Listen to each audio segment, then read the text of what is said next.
Hi, Jitesh sir. Hello, good morning. Good morning, sir. I'm Abraham, sir. Yeah, hi. Nice to meet you, Alam, finally. How are you doing? I'm fine, sir. We are at lockdown. We are at home. Uh, We'll be starting in another 5 minutes, sir. yeah, sure, absolutely. Thank Not you. at all in hurry. No, voice is audible, right? It's clear? Yes, sir. It is clear. Yeah, all right.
Yes, participants, welcome to the day 8 session of our machine learning workshop. Today we have the speaker Jitesh Doshi with us.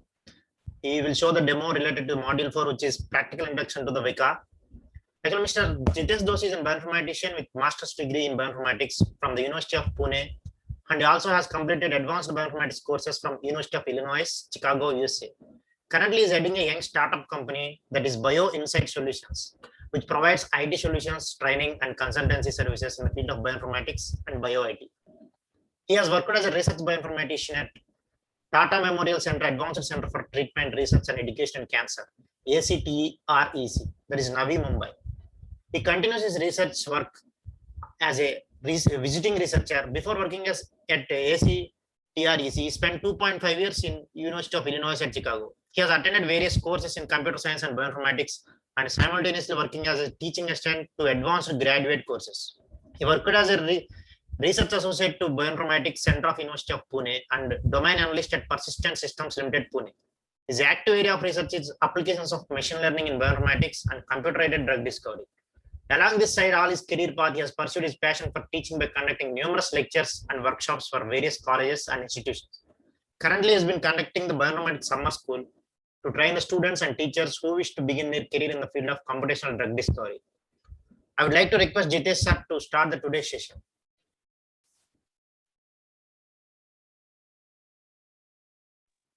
Hello, everyone, and a very good morning to each and every one of you. It's indeed a pleasure to be a part of this series of workshop, especially on a very trending topic, which is machine learning and artificial intelligence in bioinformatics and drug discovery specifically. Thank you so much, Dr. Abraham, for this kind introduction. So it's been really wonderful sessions. I have seen some of the sessions earlier, and I hope all of you have enjoyed those sessions with a lot of information on drug discovery techniques, as well as on the side of bioinformatics, which is artificial intelligence and machine learning.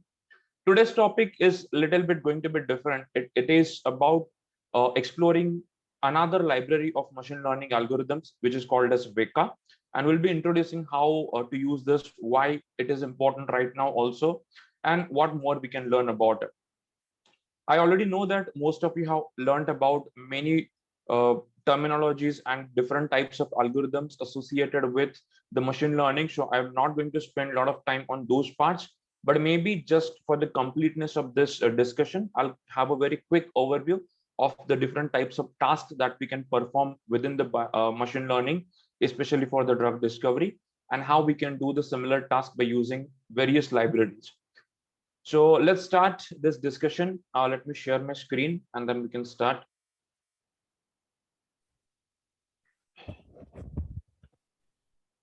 Okay, so I'm assuming that all of you already have learned quite a great deal about the machine learning techniques and the different information embedded into that. So as I said, I'm not spending a lot of time, but in case if you feel that at any point some terminologies or something is not familiar or something that you don't remember, feel free to ask away. We can discuss those before going to the next. Machine learning, as all of you know, or AI, is a data-based science in which pre-existing data is provided to an algorithm, a learning algorithm specifically, and through those data or the experiences, the algorithm learns some patterns, some very intricate details of those data, which as a human we may not often perceive. So the process is very typical. There are some variations, of course, depending on the type of task that we do. So just to introduce you some of the key terminologies which we'll be referring to often during this workshop or this particular session, let me just take a small example. Let's say we are building a classifier or building basically a regression model in order to predict the activity, bioactivity of a compound. Of course, this is a very common and routine problem. Often you know this as a QSAR as well. But let's see, how do we put it into the terms of this machine learning?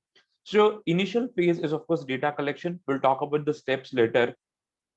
We start with some pre-existing information on several molecules with their known activity or a property. In this example, the property under consideration is a solubility.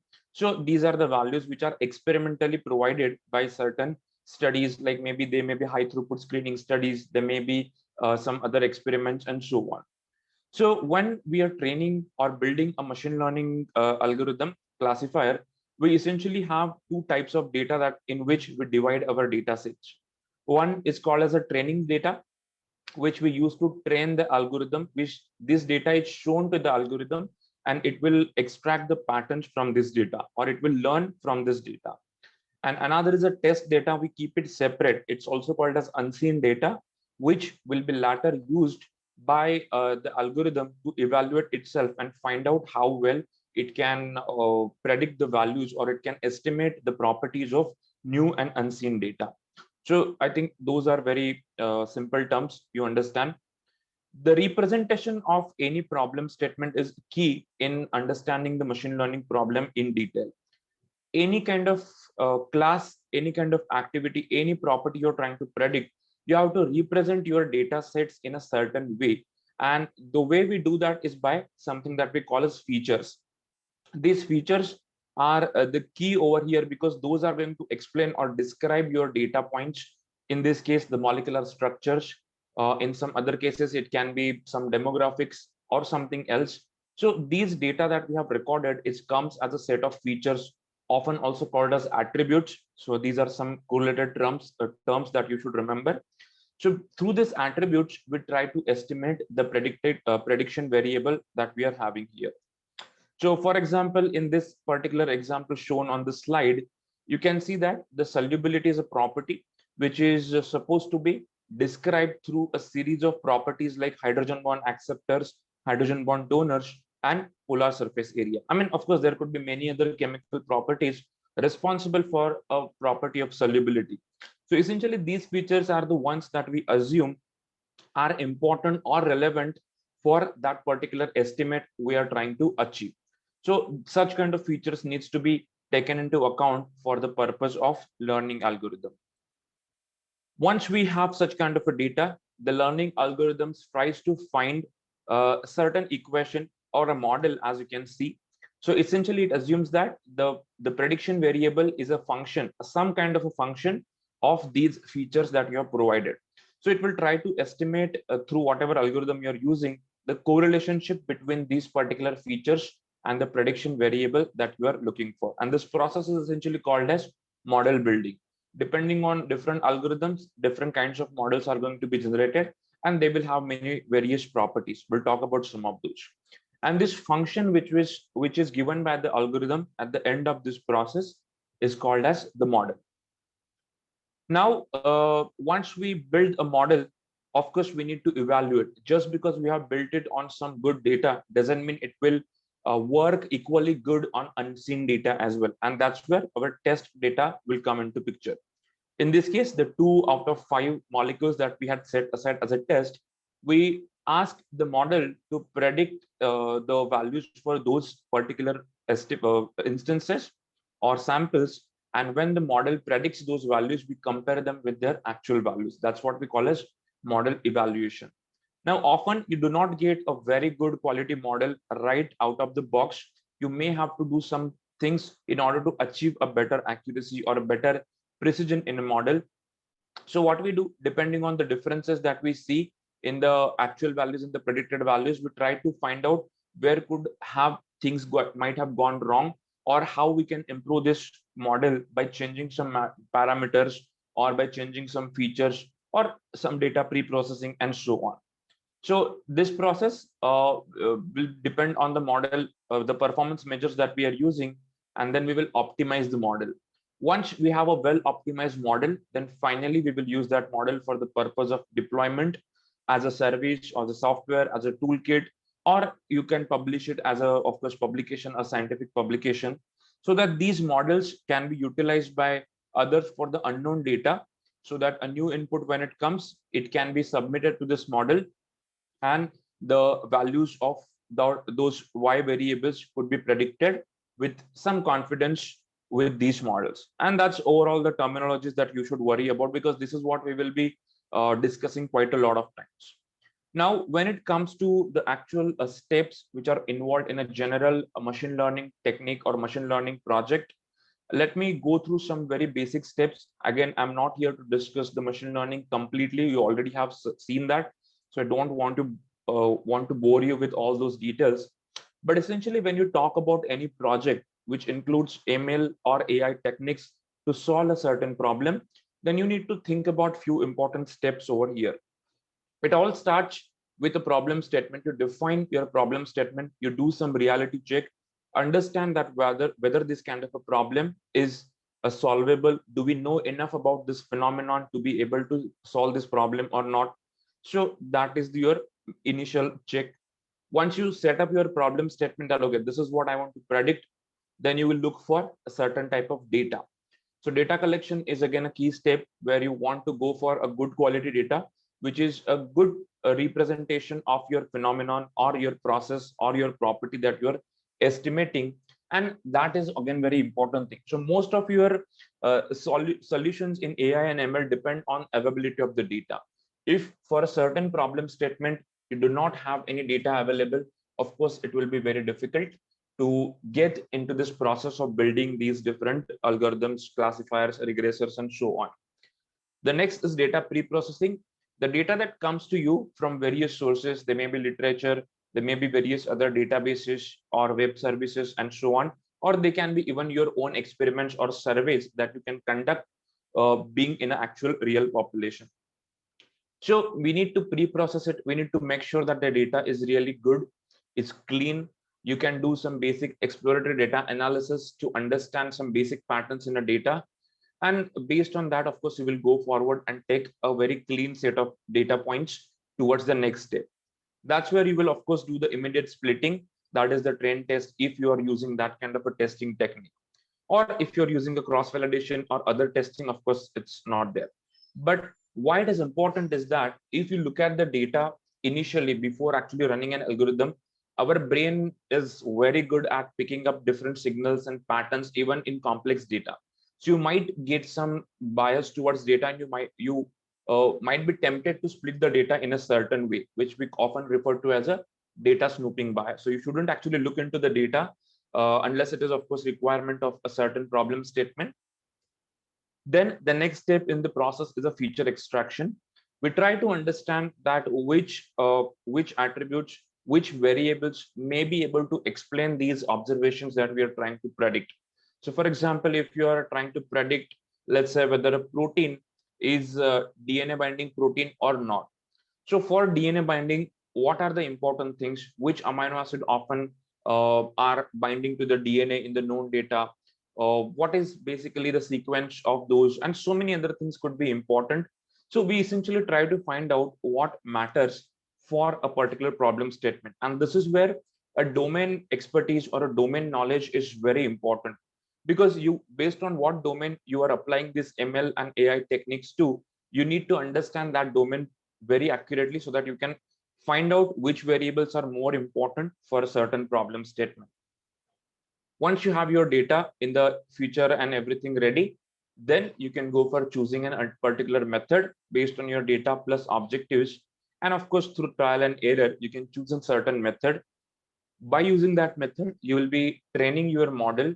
So this all data that we have prepared so far, it will be provided to the model building algorithm, and it will try to basically simplify the observations in a single equation or a model, which will then use it for further utility. This model needs to be evaluated. So we need to find out how well it can fit to the unseen or unknown data. Because if you test the model immediately on the same data on which it was trained, of course, you're bound to get a really good performance because it has seen that data and the model itself has been on the similar parameters.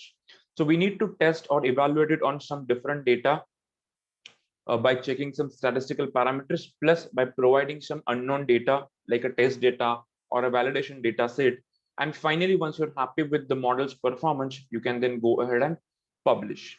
So like on the right hand side, it's just some examples of each one of the steps, what exactly we try to look for in a certain experiment. So this is the process.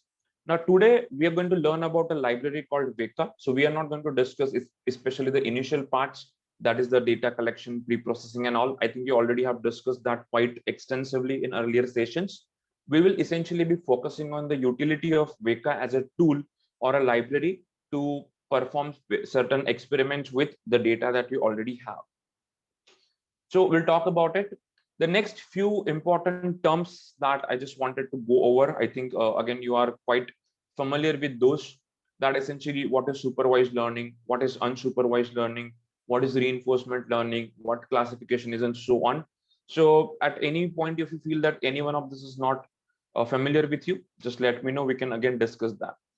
So essentially, when it comes to the ML or AI, there are some specific types of problems we can solve. One type of problem under supervised learning is called as a classification problem, in which we try to divide our data into discrete classes.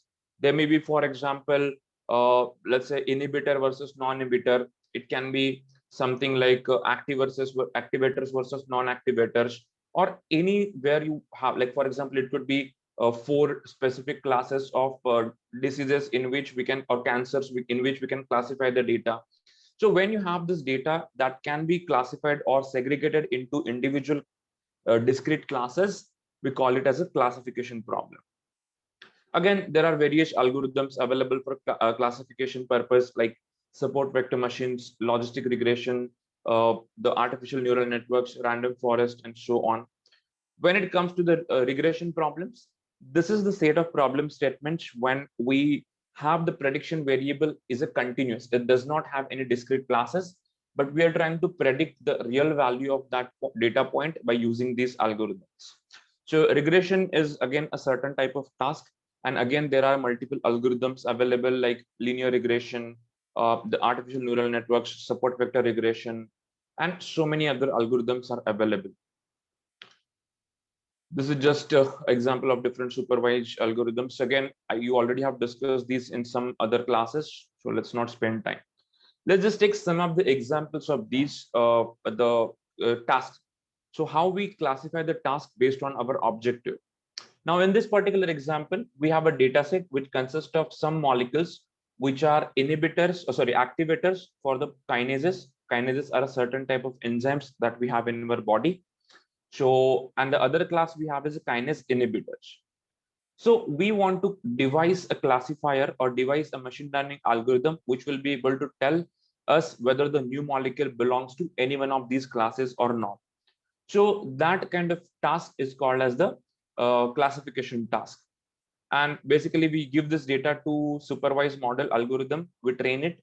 Once we create the model, we use the unknown compound to apply or fit into the model, and then it will predict whether the new compound belongs to this class or this class, depending on the properties of that molecule. So such kind of task will come under the supervised learning, and under that it will come as a classification task.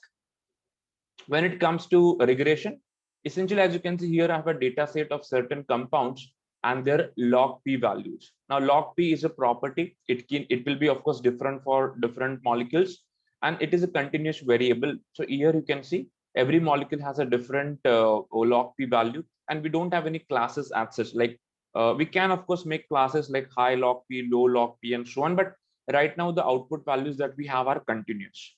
So this time we will train a supervised model, but the type of task this will be called as is a regression task. So when you apply this model to unknown data or unknown compound, it will predict the value of log p based on the model for this compound, rather than predicting whether it is a class of inhibitors or not. Accordingly, it will do these classes. Similarly, we also have some tasks which are called as unsupervised learning, in which we do not have the class labels or output ready, but we just have some data which is unstructured, and we want to find out some structure into this data. It often, one of the basic algorithm is clustering, which is very well known. So in which we try to group the data points based on a certain metric. There are again plenty of algorithms for clustering, like k-means clustering, hierarchical clustering, self-organizing maps, and many algorithms are there. These are very useful when you don't have a specific class labels, so you can discover actually new relationships within the data points that you have. You can actually create some new classes from the molecules that you have. There is also a semi-supervised classification or semi-supervised learning, in which for some data points we have the labels, for some which don't, but that's again a different story. So example of supervised learning here, let's say we have a set of molecules, and all of these molecules are known to be kinase inhibitors. But each kinase inhibitor is not going to have the same type of functionality. So if we try and let's see what kind of clustering it happens and what it means. So if you run a clustering, it will create these kind of groups that, okay, these two inhibitors are more closer to each other than other two. These three are more closer to each other than other rest of them. So essentially you are discovering new categories or new kind of relationships within the data. So now you can just tag them as, okay, class 1 inhibitors, class 2 inhibitors, class 3 inhibitors. So you can just give the name based on these similarities. So these kind of tasks are considered under the clustering tasks. So this is just the basic things that will be important, you should know. The next type of learning is called as reinforcement learning. In this kind of learning, often it's based on the reinforcement or the reward kind of a functionality. Now, in this kind of a learning, the task is basically through an environment that we create, a virtual environment, and a kind of an agent, the virtual agent which explores this environment will try to learn through series of experiments by doing them themselves. So there are various components again. There is an agent, which is basically the software or virtual agent we have created to explore the environment. There is an environment in which different actions are going to be performed by the agent. Based on these actions, the agent will either be rewarded or penalized. So if the actions of the agents are appropriate to our the objective function, of course it will be rewarded. If the actions of the agent are not in terms with the objective that we have set, of course it will be penalized. And that's how it learns. Actually, when it gets rewards, when it gets penalized, it sets a policy that, of course, there will be an initial policy which will be updated throughout the learning. Through multiple millions of cycles will be ran so that it learns more and more about these kind of policies. Finally, the best policy that the agent decides at the end of this series of experiments will be output as a model. So for example, just a very hypothetical example, we can take generation of a completely novel compounds. So this can be set up as a problem in reinforcement learning. Now we want, basically, let's say our problem is that I want to design a completely novel compound, which has never been seen maybe before, but it has a very high affinity for my target protein, whatever may be the drug target for that case. So our agent here is going to be some initial scaffold from which the molecular generation will start. The action that this agent can perform can be adding of atoms, removing of atoms, replacing some atoms, and so on. So that are the kind of actions it can perform. The cost function or kind of reward function we can keep. For example, we can keep, let's say, affinity, for example. So in the background, we can check the affinity with maybe a docking or some other affinity prediction algorithms, and then that can be used as a cost function. The reward will be given if the affinity of the new molecule increases. Penalty will be given if the affinity decreases. Environment is basically a set of different atoms or a pool of different atoms, a chemical set basically. So this is just a very simplified pictorial representation. So this is our initial agent, say for example. So initial policy is very simple. The docking score or the affinity score is certain. Now, during the different actions that the agent is performing, let's say it has added another carbon to this ring, and this improves the affinity when the reward function is checked at every change. So it will be rewarded. Then similarly, it can, of course, at the same time do multiple different actions, and each one of those actions will be either rewarded or penalized. And then at the end, it will try to generate a policy. For example, here, as you can see, it will get the pattern that every time I'm adding oxygens over here, then my affinity is decreasing. So I'm being penalized by the system or the algorithm. So I don't want to do such kind of changes in this structure. So these kind of policies that we'll learn.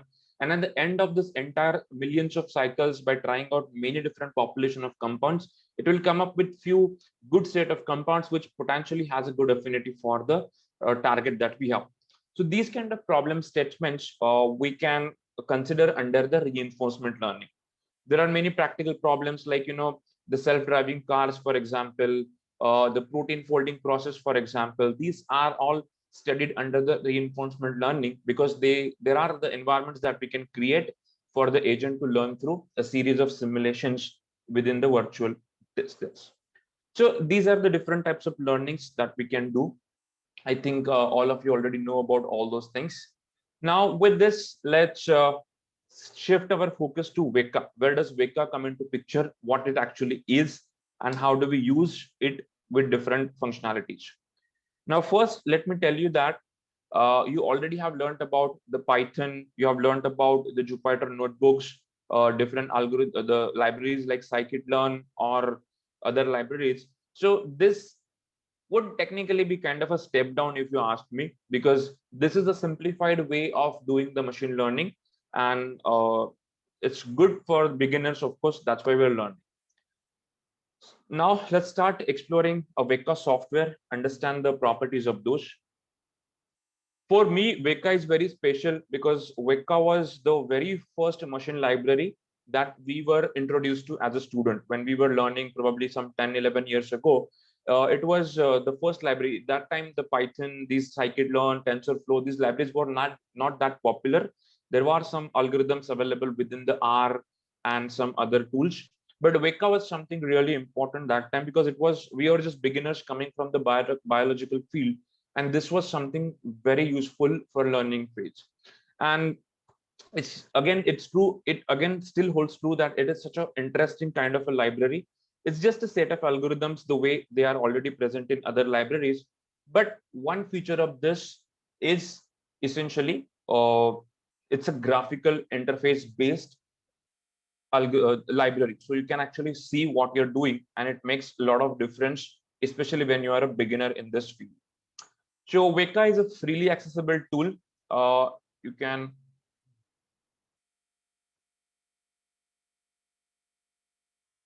I'll just show you the homepage of the Weka. It's a freely accessible tool that you can download from this website of Weka. It's essentially a machine learning workbench, and you have a lot of algorithms in this. So the installation of this is very easy. I think you already have seen the link that I have given. So there is nothing at all very difficult about installing Weka. It's a very straightforward kind of installation. So for Windows, Mac, as well as Linux, it works cross-platform as it is Java-based. It's a cross-platform algorithm. In Windows, it's straightforward. You just install it just like any other Windows application, and you will be able to access it. In Linux, you simply have to extract the zip archive, and the executable is right there inside. You don't have to install it. You can directly run the executable simply by this command, by giving this command that execute weka.sh. So it's quite simple to install this software and get ready, up and running on your computer. Let's quickly discuss some basic properties of the Weka software, and then we'll see the demonstration of how to use it, what are the different functionalities, and so on. So Weka, first of all, stands for Waikato Environment for Knowledge Analysis.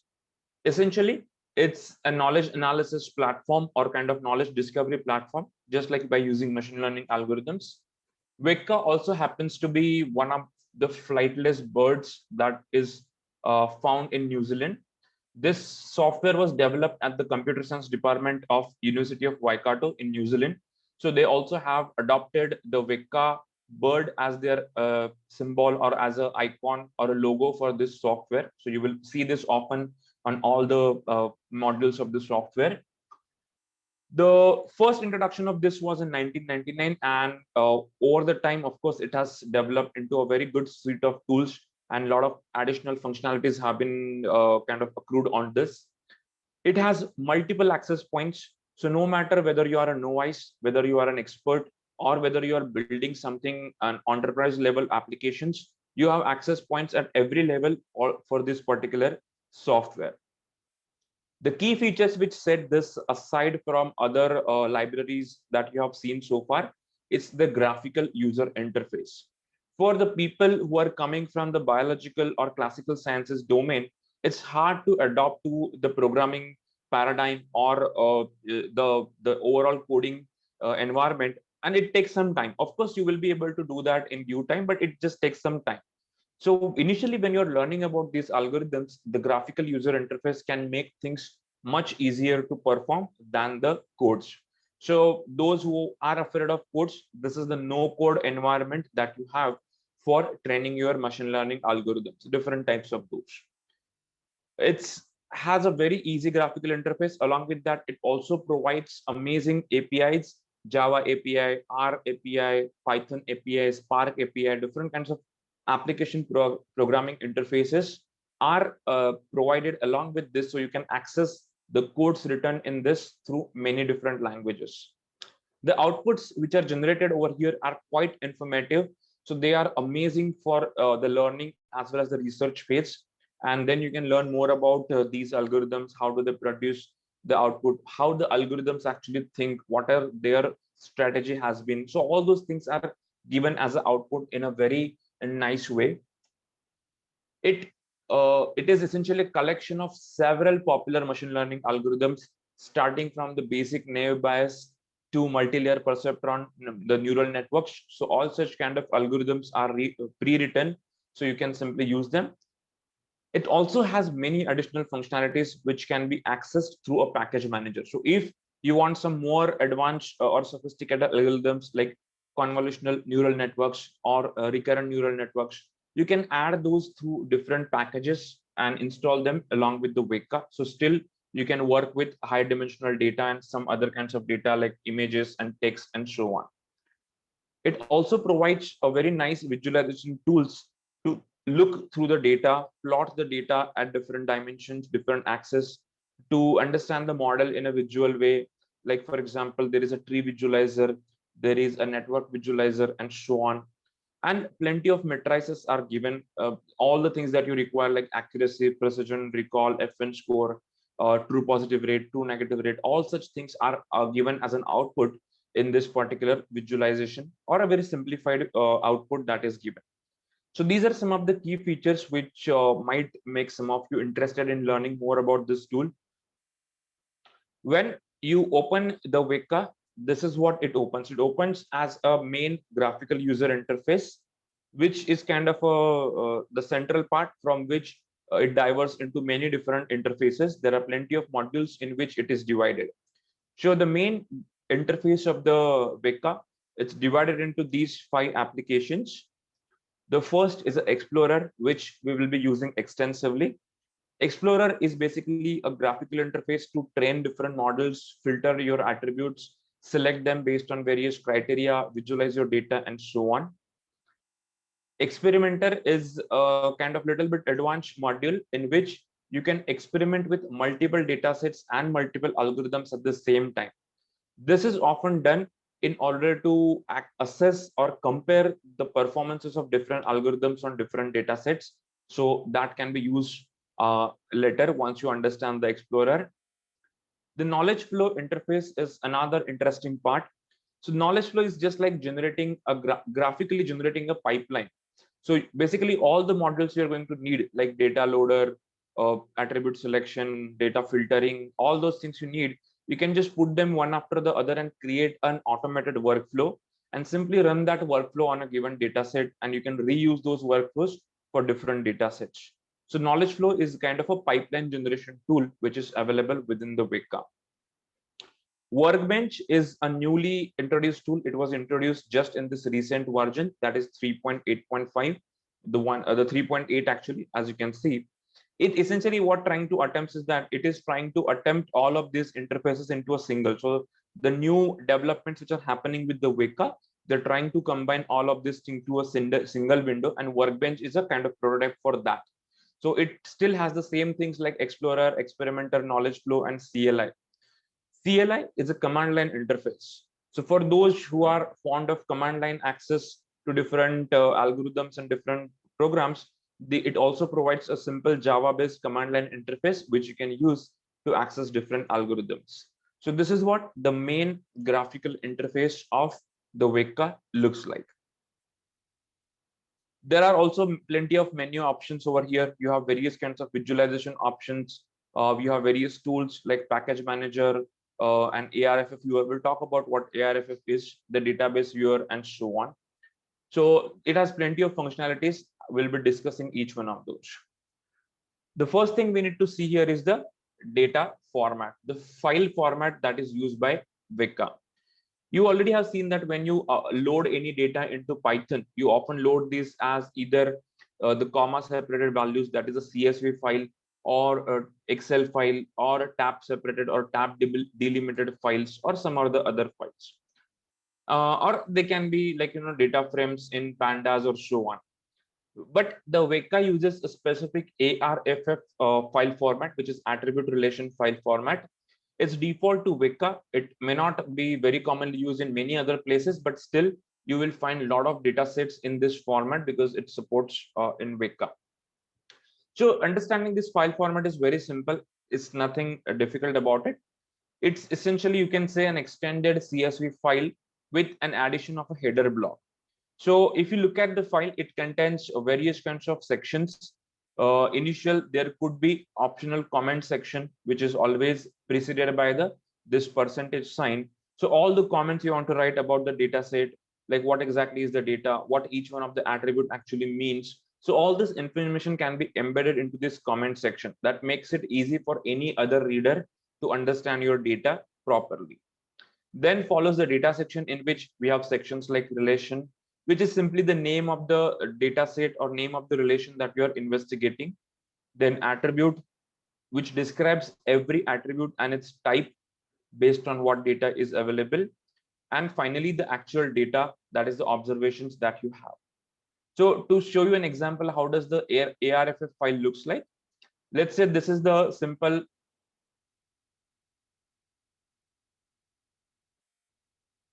Okay, oh, there is a question.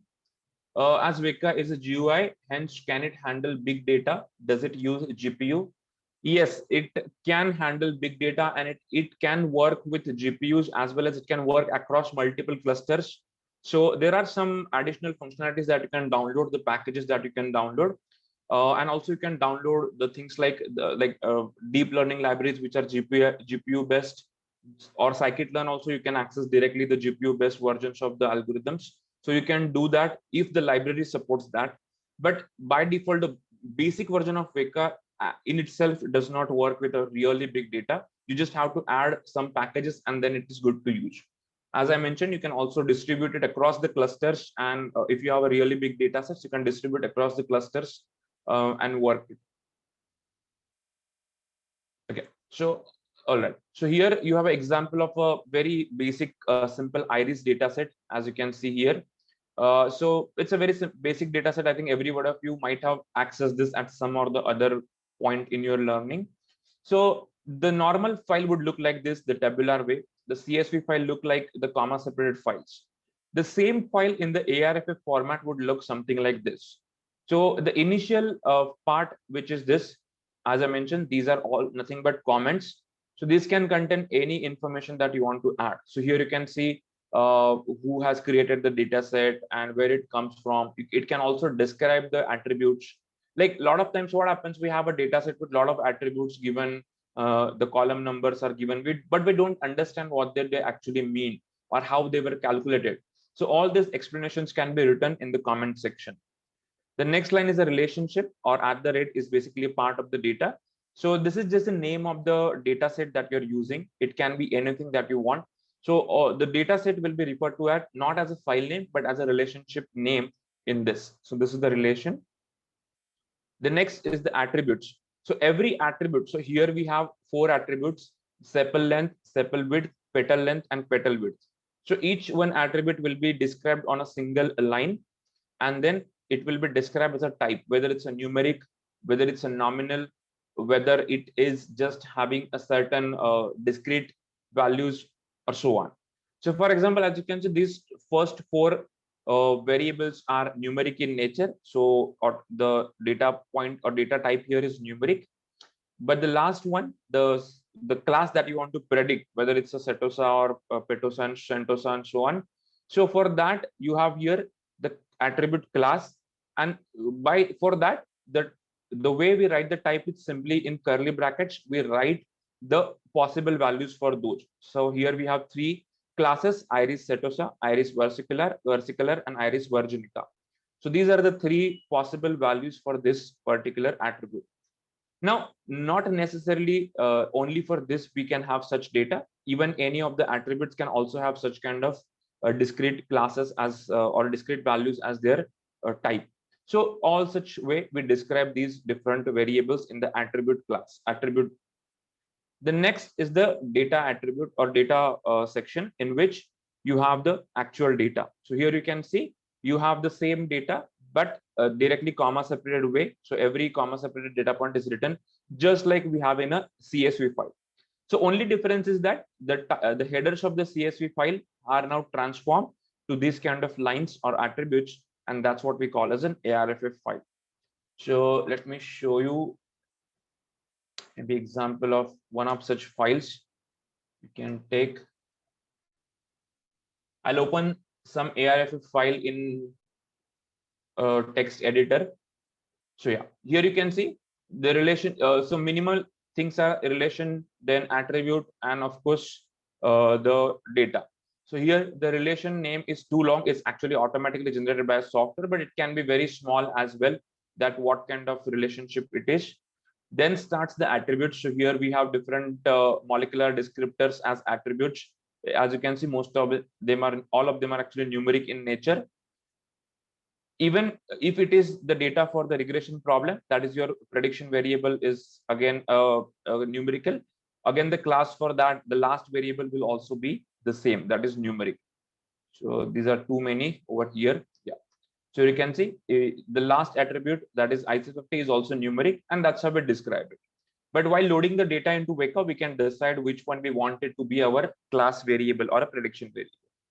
And then the actual data is shown, that is the comma separated values of all those variables. How do we convert a normal file to ARFF? Yes, I will come to that. So Weka has that functionality within itself. So if you have a data in essentially a CSV file, you can use those file format converters to convert into the ARFF file format. Weka can also support CSV directly, but most of the data sets that will come with Weka or that you will access, they will be in ARFF format. We'll see the advantages of both the ways of doing this. So this is what the Weka file would look like. This is called as ARFF file format, and it's easily convertible into CSV, or CSV can be easily converted into ARFF. So there is a very easy transition between them. So first, let's talk about the Weka's very first interface, that is the Explorer. That is what we will see. And when you open the Explorer for the first time, these are the few things we'll talk about. We'll see this practically in the demonstration directly. So let's start exploring Weka as a tool and see how we can use it for various purposes. When you install Weka, you can access it through your start menu, or you can maybe have an icon on your desktop. When you open it, this is the kind of window you will see that Weka opens into. As I mentioned, it has 5 main application interfaces: the Explorer, Experimenter, Knowledge Flow, Workbench, and CLI. There are some key settings that you can have for your overall programs, different visualizers, tools, and so on. So just someone asked that how to convert the normal files into Weka, that is ARFF format. So there is this ARFF viewer, which is kind of a converter where you can load your CSV files and convert them into ARFF file format. I'll show you how to do that. So let's when you install Weka, it also interestingly comes with some very interesting data sets. So let me just go to the file, the installation candidate of this. So when you get installed Weka, it also comes with some sample data sets, which are very interesting to learn, or initial when just to get to know about the Weka. These are very good. So various kinds of files are there, and all of them are in the ARFF format. So within your Weka installation, there will be a directory called as data, in which you can find some samples. As you know, all the other libraries also, whether you talk about sklearn or TensorFlow, they also come with their own data sets for practice.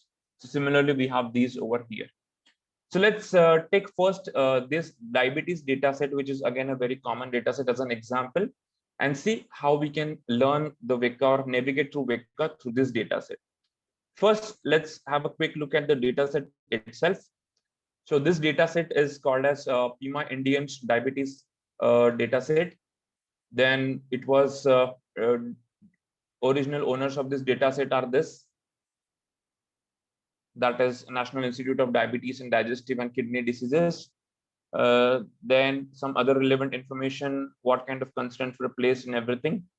This is what is interesting. It tells us about the information on each attribute, because when you actually see the data, it will only have these kind of names, very small names. Like here you can see we have preg, plas, press, skin. It may not always make sense what these things are, but this description or the comments can describe what it means. So here, as you can see, the first variable is a number of times a person has been pregnant.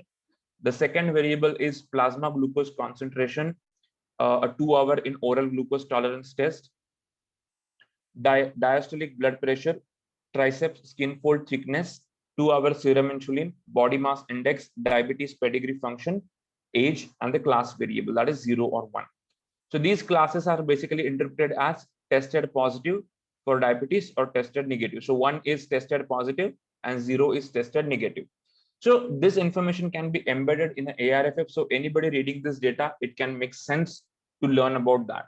Otherwise, you'll have to separately write this information. So again, as you can see, till here, all the comments are there, the first 84 lines. Here, you have the indications that 0 is negative and 1 is positive. So essentially in this data set, we are trying to predict whether the person would be tested positive for diabetes or negative based on these parameters.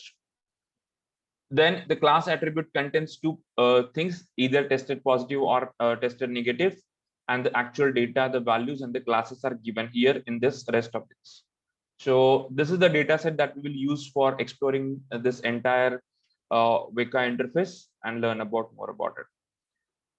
So the first application we are going to talk about is Explorer, which is one of the most common application you will be discussing and using it for learning and your basic research. Here, when you open the Weka Explorer, this is the kind of window it opens. The very first tab which is active is called as pre-process. This is a basically simplest tab. It helps you in loading your data and pre-processing or applying some basic filters, maybe taking care of missing values, or normalizing the data, scaling the data. So all some sorts of basic filterings can be done in this pre-process module.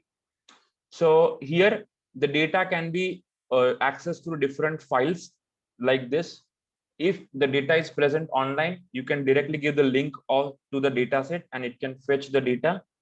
If you have a database in the background like SQL or other databases, you can connect through JDBC driver to the database and access those data points. Or you can generate some random data directly within the Weka just to test a few hypotheses and so on. So let's first of all open one of the files and find out what more we can know about it. So we are going to talk about this diabetes data set that we talked as an example. The moment you open your data in this, you will have some options activated. Here you have the edit option, which simply will allow you to edit any data points if you want to. You can save the edited data sets, that is change data sets. Then you have options to choose different types of filters. We'll discuss about those filters very soon. Here it will give you some basic statistics about the data set. So here you can see the relation is PIMA diabetes. If it is other file, it will simply give the file name. It contains 9 different attributes, including the class variable. It contains 768 different samples or instances. And total, of course, weights will be 768 because we have not weighted any one of those variables right now. Here you can see the list of all the attributes. And on the right hand side, you can see some basic information like the statistics of that specific attribute and the distribution of the attribute. So currently I have selected the first attribute, which is called as pregnancy. That is how many times the person has been pregnant. Here, as you can see, there are 17 distinct values of those. The minimum is 0, maximum is 17. And the mean and standard deviation, all those stuff is given over here. For plasma concentration, you have there is a definite trend. As you can see, At a low plasma concentration, there is not much difference in the classes. The blue and red belongs to two different classes. And you can see over the high concentration, you have a definite distinction. So there are some few patterns you can find out. Let's talk about the class variable. It shows the distribution of your data points into different classes. As you can see in this, the 500 are tested negative and 268 samples are which are tested positive. So this is the current distribution that we have. And here you can see the count as well of each one of those. So this is some basic information which is given into this. Once you load the data, you also have all the tabs activated. We will first talk about them very briefly, and then we will discuss each one of them in detail by applying those on different data sets. That's how we will go through these things. Now, first, let's talk about these kind of attributes as well directly. So here, there are a few things like you can select all the attributes. If you want to remove some of those, you can unselect, you can invert the selection, or you can also select a specific pattern of attributes into this. It is often for removing or some transforming and so on. Here, the option that you get for filtering are quite a lot of options. You can do multiple types of filtering on your data set right here. It's not always required. It depends how well your data is already clean. So let's go to this. So when you click on the choose button, you will be given options of different types of filters to treat or pre-process the data set. If you click on this arrow, all the functionalities in a Weka, they will be always visible in this kind of a tree-like architecture, where you can simply click on any of the arrows and expand those. So the filters include various kinds of filters. We have basic filters like apply all the filters. They apply multiple filters at the same time, rename a relation if you want to change the name of the file, and so on. There are two types of filters, supervised as well as unsupervised data. Depending on that, you can have those. Again, for each one of those, you have filters that can be applied to the attributes. So for example, many times we have some attributes which are not good, which may be repeating, which may not have good variance, and so on. So we may need to change those attributes or remove those attributes from our data set. So you can use attribute related filters for those. Sometimes we may have to deal with the samples. So there can be samples which are duplicates. There can be samples which do not have certain values of attributes calculated, which may have a lot of missing values. So you may need to remove such kind of instances or treat them in a certain way. So these instance-based filters can be used. Again, most of the times we'll use this unsupervised attribute filters.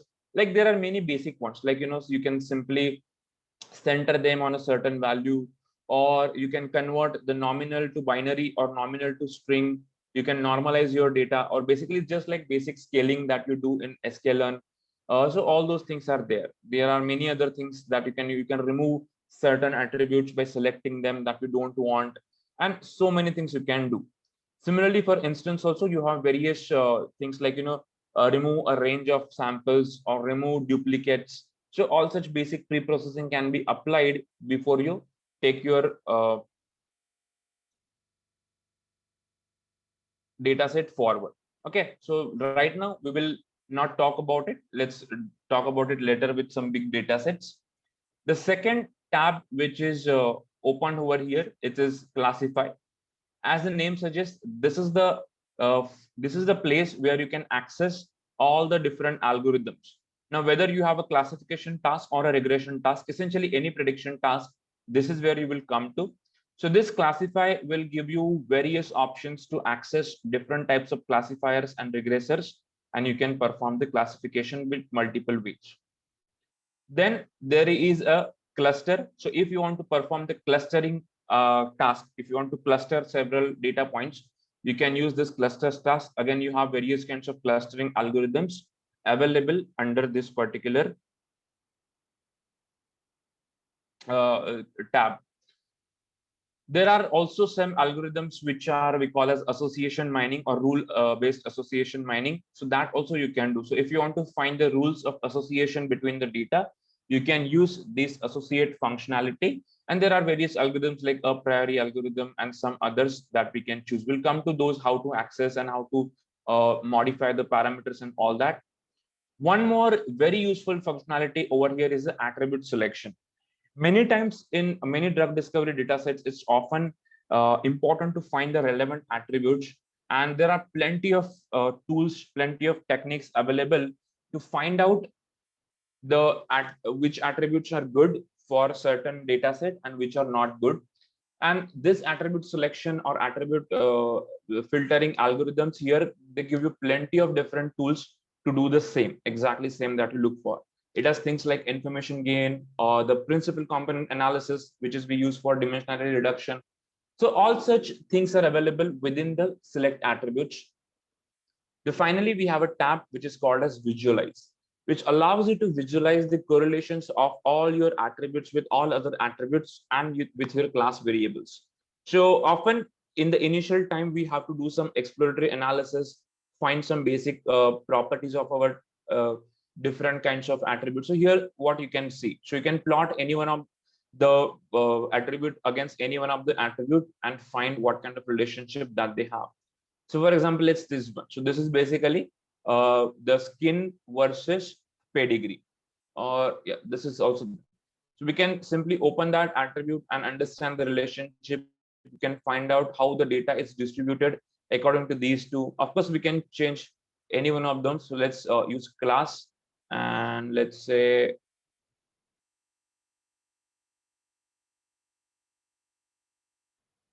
pregnancy, or pregnancy against, you can say insulin, and so on. So there are plenty of things. You can just try to find the basic correlation between your attributes and find out which are correlated, which are not correlated, and so on. So we'll talk more about this visualizer and how to perform more functionalities on this by using many options which are given here. All right, so these are the key tabs which you can access from this Weka Explorer.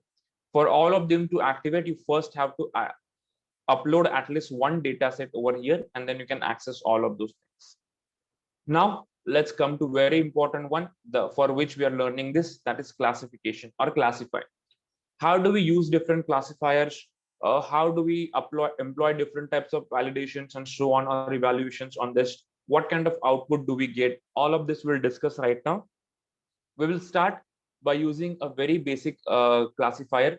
So to access any classifier, you have to use this choose option. Once you click on this choose option, it allows you to explore many different classifiers which are available in this Weka software. So we have classifiers under which we have different types of classifiers. So we have base classifier, functions, different function-based classifiers, trees-based classifiers, and so on. Let's say, for example, I want to run a simple logistic regression to classify this data. So you can go to any one of these algorithms. So the logistic regression is available under the functions. So as you can see, automatically only based on the data that you give, if the data is classification data, only classifiers will be activated. If the given data is regression data, which we will take later, the regression will also be activated. So here you can see under a base, we have some naive based theorem based classifiers. Under functions, we have some other functions like logistic regression, multi-layer perceptron, stochastic gradient descent, and so many other algorithms, the support vector machines, and so on. So let's check with first how to access.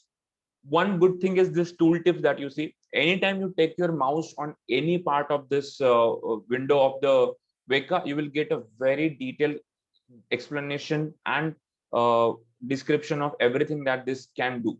Let's use the logistic regression. Where is that function? Logistic. The moment you select any regression, any classification technique, you can see that the details of that comes over here in this window, or this small window is called as a configuration window. This is where you can configure your algorithm. You can configure the model. You can change the parameters. You can increase the number of iterations. You can increase the learning rate, or whatever parameters your algorithm has, you can change all of them over here. So by default, as you can see, it has taken some default values.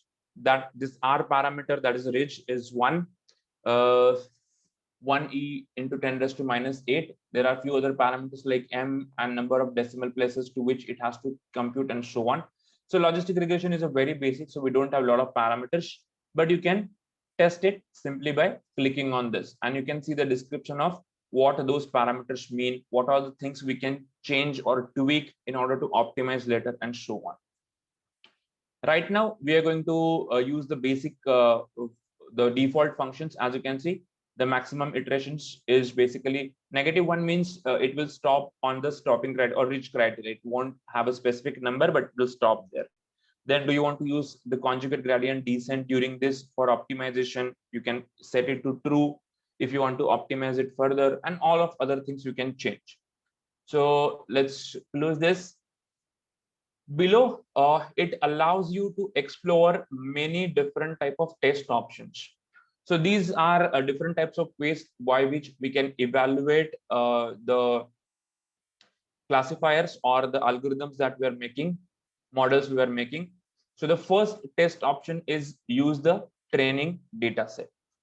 And it's quite, I mean, I think all of you already know these kind of evaluation, but anyways, let's quickly discuss some of those. So the first option that we had was a training testing. What it means is during the training, whatever data set we give, the entire data set will be utilized for training. The same data set will be then, when you have a model, the same data set will be used for the testing. Okay. So that doesn't give us a lot of information, but it can be used for testing few hypotheses that you might have about your data. This always will give a better performance. The second option that you have in Weka for performing the model evaluation is by supplying a separate test set. So in this case, what you can do, your initial data that you have, you can either randomly or manually split it into two classes, that is your training and testing. And only you will load the training data initially and build the model on that, and then use the test data that you have separated out onto the model to test the evaluation. So that's what it means. The third type of testing that you can perform in Weka is cross-validation, which is of course one of the most common. Cross-validation again is a very simple technique in which what happens here when you have this kind of a data which is separated out, there is some risk still, because even though the model is working good on this test data, there may be some other test data on which it may not be able to work. So during cross-validation, what we do is we split our entire data set into few groups. Let's say we are running a 5-fold cross-validation.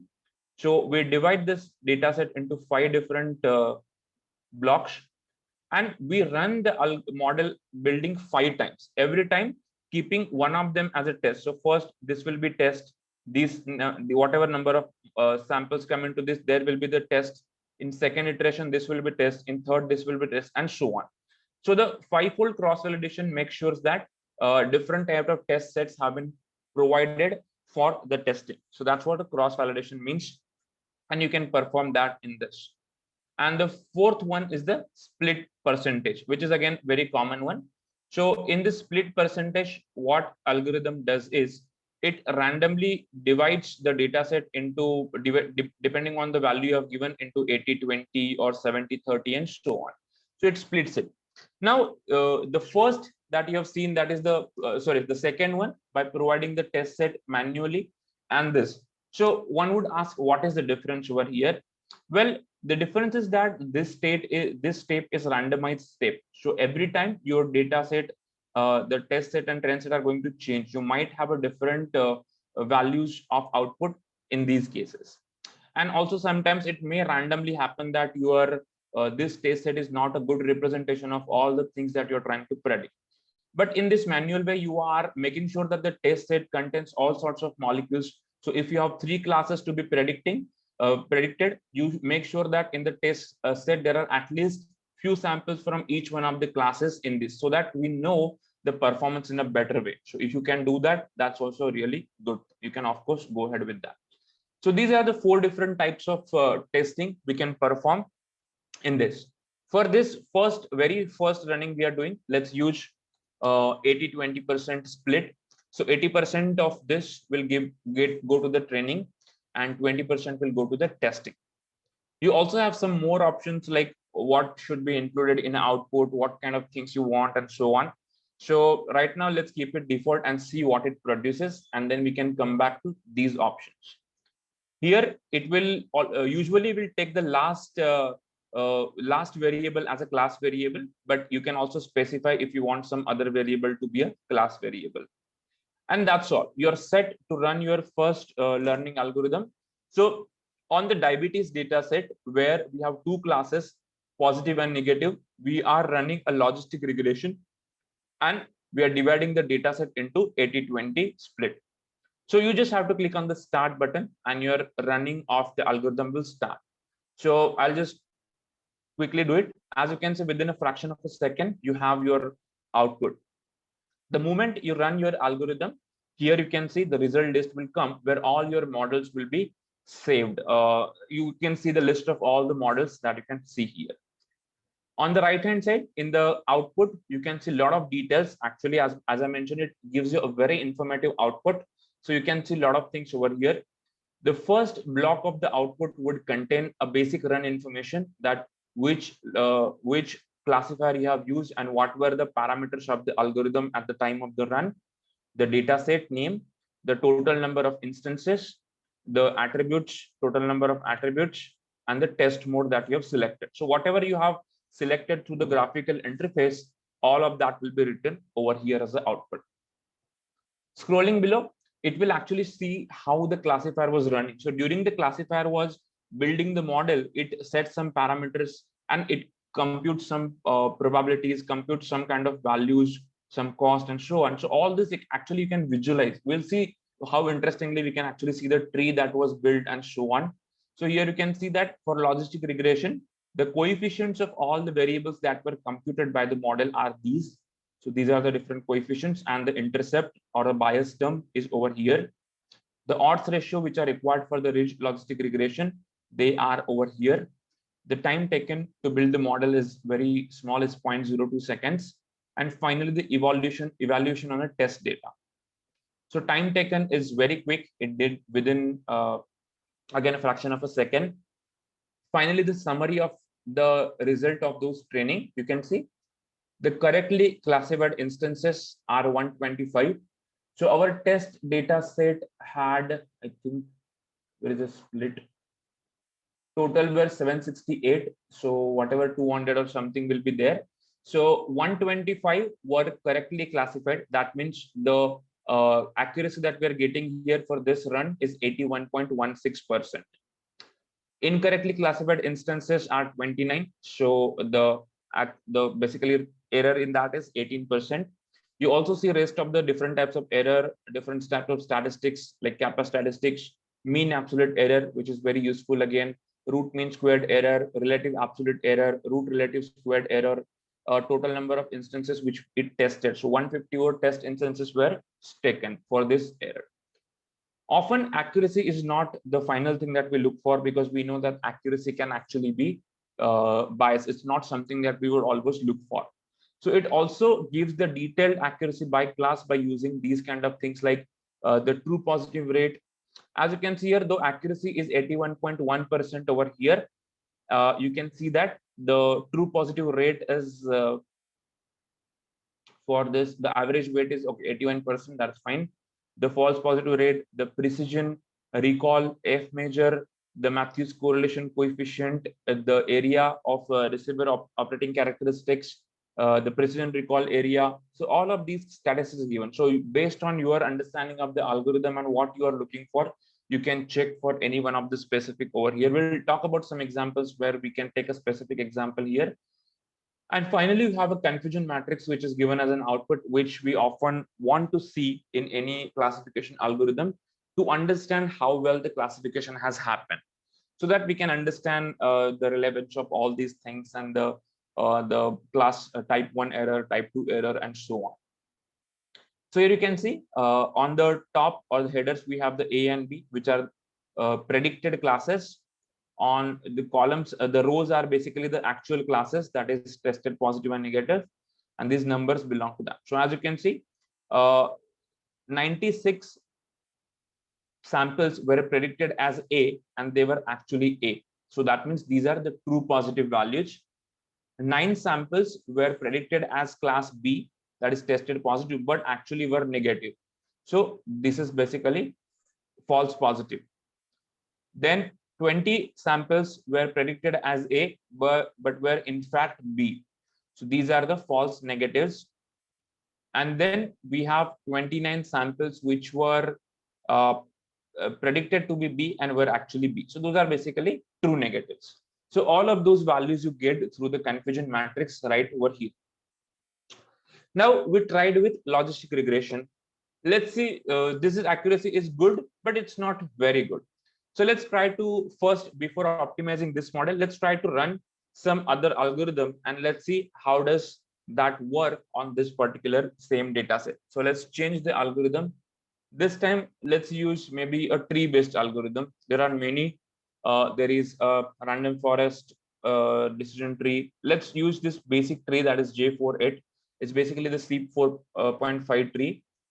So let's see how well this particular algorithm works on this data. Of course, we can test as many as you want to find out which one is working best.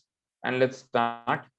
Again, as you can see, it quickly finishes, but you will see that the accuracy is not so good. It's 70.5.95%, whatever. But you can see the output is a little bit different. You can see this basic things is same, the way it was run. But based on the algorithm, you can actually visualize the tree here, what kind of tree was generated. And there are many other things you can do. You can really see the tree, the way was built by the algorithm. So you can actually make sense of this algorithm, find out how it is trying to learn. So algorithm has found out that the plasma glucose concentration is very important for classifying this data. So if the plasma glucose concentration is less than or equal to 127, that is the pattern it has found. Then you look for some other things like mass, body mass index. Then if it is greater than 127, then this, and accordingly it will keep on splitting it till it finds this leaf nodes. Overall, this tree, as you can see, it contains too many leaves. That means that it is not it's not very good. Actually, it's maybe overfitting to the training data that may be happening here. But you can visualize that tree. It's the same tree in a different text format. That's all. You can see there are 20 leaves into this tree, and or rest of the things you can see. Let's try one more just for curiosity. Let's this time try maybe support vector machines and see how do they perform. Again, as you can see, for every algorithm, we have a completely different set of values or set of parameters that we can set right over here. So this time we are using the support vector machines, and let's start. As you can see, again, it's only 79.87% accuracy, and the rest of the things are the same. Here you can see the weights calculated by the support vector machine. Now from the weights, as you can see that this is actually a linear kernel. So we can change the kernel of SVM. I'm assuming that you know what these kernels and SVM are. So we can change the parameters by going again to the configuration window. So this time, this is the polynomial kernel. Let's use maybe RBF kernel, that is the radial basis function. So let's test that. Okay, it's not improving, it's actually getting worse. So let's get back to our very initial one, which was given as 81.16%. That is good enough in this case. So this way you can try as many algorithms as you want within the same run, and you can test them, compare their values by using these results and so on. When you right click on these models which are generated, you can also see more options, like you can visualize those models. We can save the model for later use or predict the new unknown values, and plenty of other things we can do by using this. So for example, let's try to find out the classifier error, that what type of things it's the error. Okay, here there are only few samples. It's not very clear.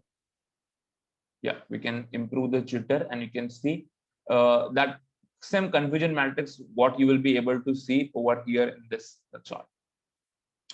So here you can see that confusion matrix as a visual.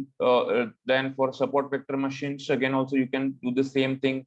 And you can see here the errors are actually quite higher. The number of points may be a little bit higher than what it actually is earlier, and so on. So you can visualize. We'll be doing a lot of visualization in this entire thing, just to make sure that we are getting correct one. It also allows you to visualize things like margin curve, threshold curve, cost benefit analysis, the cost curve, and so on, which we'll talk about at the end of this, towards the end of this session a little bit. So this is what you can do. So this is a very simple and basic run we have seen. There is nothing complicated. Let's try one more algorithm. Let's go for maybe, okay, multi-layer perceptrons or the artificial neural networks.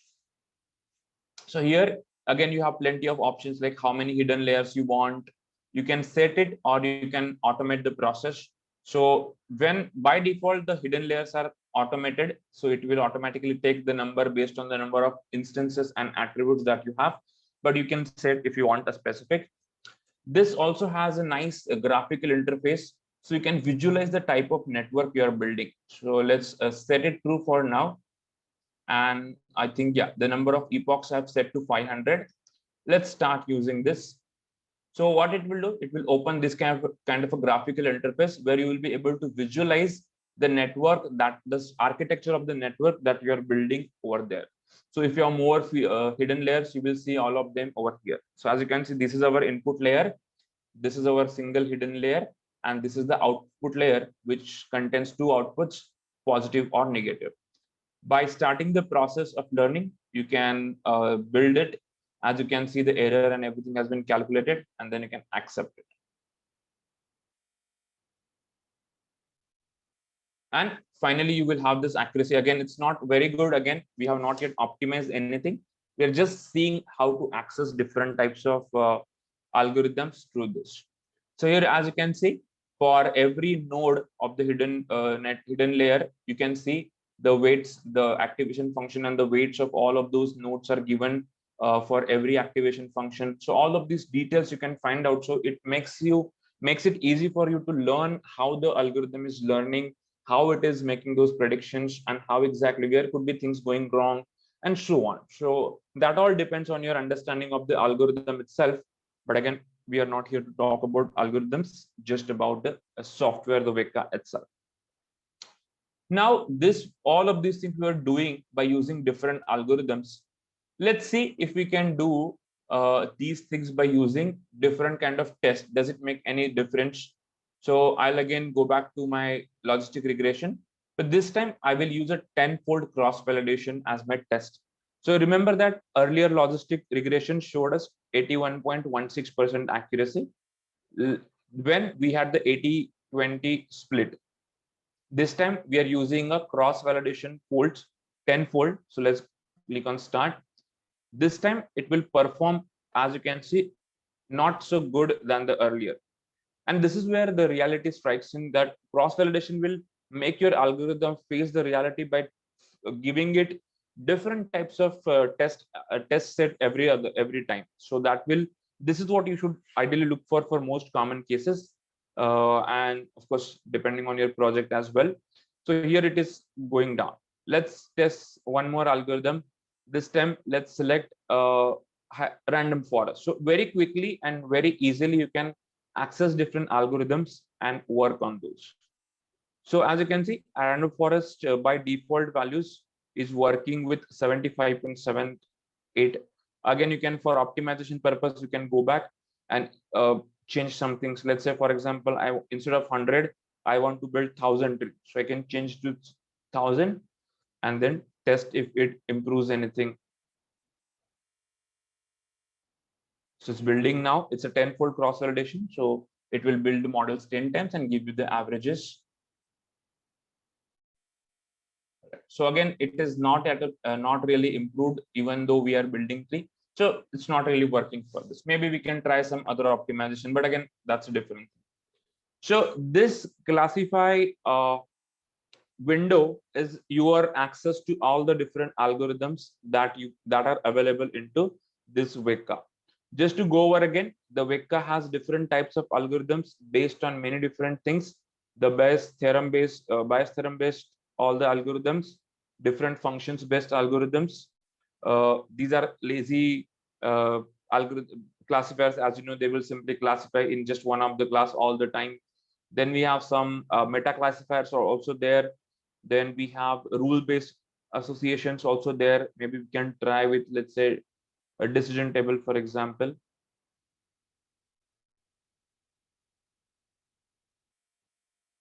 So again, it's not getting any better. So you have many different algorithms you can try out and find out which one is working well for your data set or your kind of a problem that you're trying to solve. All right, so this is the introduction to the classic. Excuse me, so sorry. Okay, so this is your window to access all the classifiers and test them by using different kind of test criteria. Let's go back and try to learn more about this windows and see what we can know more about it. So let's go for the pre-processing now. Sometimes the classification accuracy depend on how you have processed the data or whether you have processed data or not. So maybe there is something wrong in the data. Hypothetically, again, we're taking this right now. So maybe there is something wrong with the data. So why not we try to pre-process it in some way? Why not do we go ahead and maybe see if we can change few things about it? So there are various filters. So let's just go through this. If you look at these different variables, you can see that plasma definitely looks to be very important for this classification. Then this is not so much. This may be having some trend, pregnancy, or there is no specific trend access, but let's see. So let's see how many of these variables may be important. We can do that for selection, but before that, let's apply some filters to the data and see whether it improves the accuracy or not. So first, let's go for attribute filters, and we will simply normalize the features. Currently, they are not normalized, but we can use the normalize filter over here. Once you select it, you simply have to click on the apply button over here. So it will apply the current filter to all the attributes. So just have a look at the values. The mean is 3.84 here, 120 over here, and so on. When we normalize the values, you will see now all of them have been scaled to the similar level. So the mean, as you can see, has been brought down to around these levels. So this is now normalized. Let's test whether it improves anything about our classifier. So let's start with again a basic logistic regression, and then keep the cross validations, and then do it. So okay, so even after the normalization, it has absolutely not changed anything. Earlier also it was 77.21, and now also it's the same thing. Now let's try to do a little bit of selection of attributes to explore this new window. So here it can help us select different attributes and find out whether some of them are more important than the others or not. So again, there are plenty of different types of attribute selection methods like information gain, then the classifier based, then the principal component analysis, and so on. Let's start our basic with this, that is the info gain attribute evolve, that is information gain attribute evaluation, and try to find out if we figure out some important patterns in this. So here you can see that this is the way the importance of each one of this is the most important feature, while this is the least important. But anyways, all of those has the ranks which are better than zero, greater than zero. If any one of those has a value which is less zero or less than zero, then you can basically discard those from the list and only take the ones which are positive values. So this way you can perform this. We'll talk about some good data sets and see how to work with those, but I'm just introducing these things. All right, so this is a basic view of looking at the Weka Explorer and how to access different contents, how to access different algorithms, how to look for specific configuration of each. Again, at any point, if you feel that you don't know much about the algorithm or these parameters, you can always click on this more button or a capabilities button, which will tell you a lot about the algorithm's capabilities, what it can do, what kind of attributes it can handle. Because sometimes, some algorithms cannot handle, let's say, nominal attributes. Some may not be able to handle the grouped attributes. So here you can see the capabilities, what kind of data it can handle, what kind of data it cannot access, and so many other things you can learn. The details of each one of the attribute, what it means, what is the equation or a function they are using. So you can always read this information right into this particular window without having to go anywhere else to search about it. That's what is very basic introduction to the Weka. We'll learn more about it. We'll also go through some other kind of other GUI also for the Vika, but that's about the introduction. All right. So any questions, any doubts, any part of this which is not clear, please let me know. Now we'll just take it's 10:30, so we'll take a very small 5 minutes break maybe, just so that you can refresh a little bit and kind of think about what we have discussed and so on, and we'll resume it in 5 minutes. Meanwhile, of course, feel free to ask any questions that you may have. Yes, sir. Krupani sir, can you ask? Yeah. Yes, absolutely. So I am immensely happy for having gone through your talk, Dr. Jitesh Desai. So is this machine learning, just I am new to this machine learning, is it similar to the homology modeling? Sorry, I didn't get your question. You're asking Is it akin to this machine learning data input and output? Is it akin to homology modeling?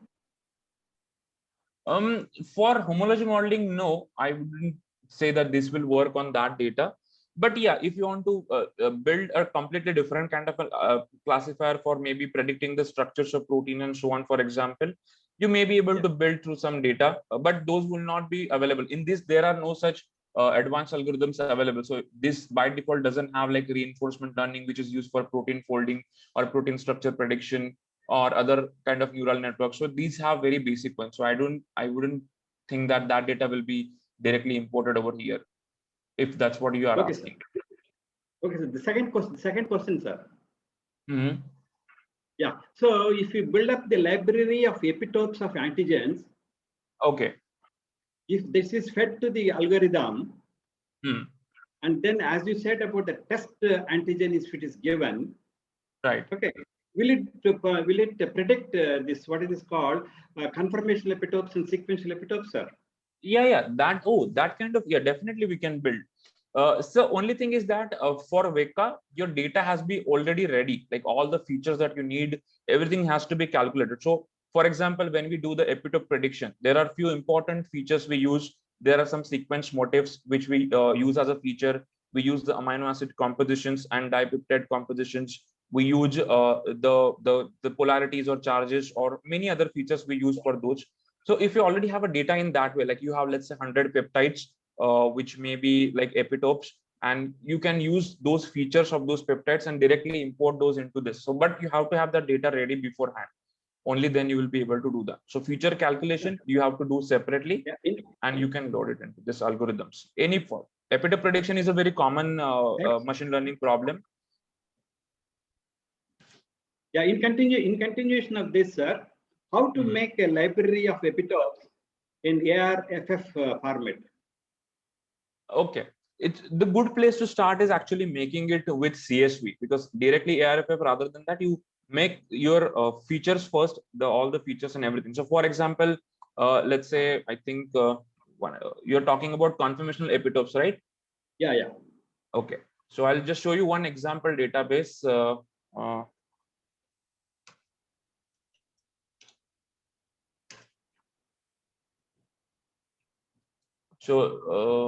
Okay, this is actually one of the tool that one of my professors had developed several years back. I think they have some database somewhere. So what we do is you collect these what are all the epitope, the peptides that you have from public domain databases, and there are multiple ways by which you can generate different features. I don't see the link to the data set over here somehow. Okay. Anyways, I'll just come back to the discussion. Yeah. So what you can do, you can start with those collections, and by using some code or some kind of a feature extraction software, you can create a CSV file. Essentially, CSV file will contain on a row wise the peptide IDs, and on the column wise all the features you want to use during your prediction. So that kind of a CSV file you can then upload into this Veka ARFF viewer, and you can convert it into ARFF. That way we can do. I don't have the peptide type of data right now, actually, but yeah, we can maybe talk about it. At the end, I'll discuss, maybe I'll take some example and I'll show you how to get this data into the ARFF directly. There are a few more questions. Oh, no problem. You're welcome. Thank you. Okay, how can we retrieve data from public domain? For example, diabetes data, all expression of genes from public domain means NCBI envelope. Okay. That's a different topic altogether, the data retrieval or data extraction, data collection. So there are plenty of databases available for various kinds of problem statements, and you can always go ahead and do that. If you are talking about specifically machine learning, I will tell you how to go about it. But if you're talking about NCBI, EMBL, which has a public domain data sets, there is a very straightforward way of downloading those. So for example, if you need a gene expression profiles for a certain disease, let's say diabetes, for example. So you can go for the gene expression database like GEO, for example, which is gene expression omnibus.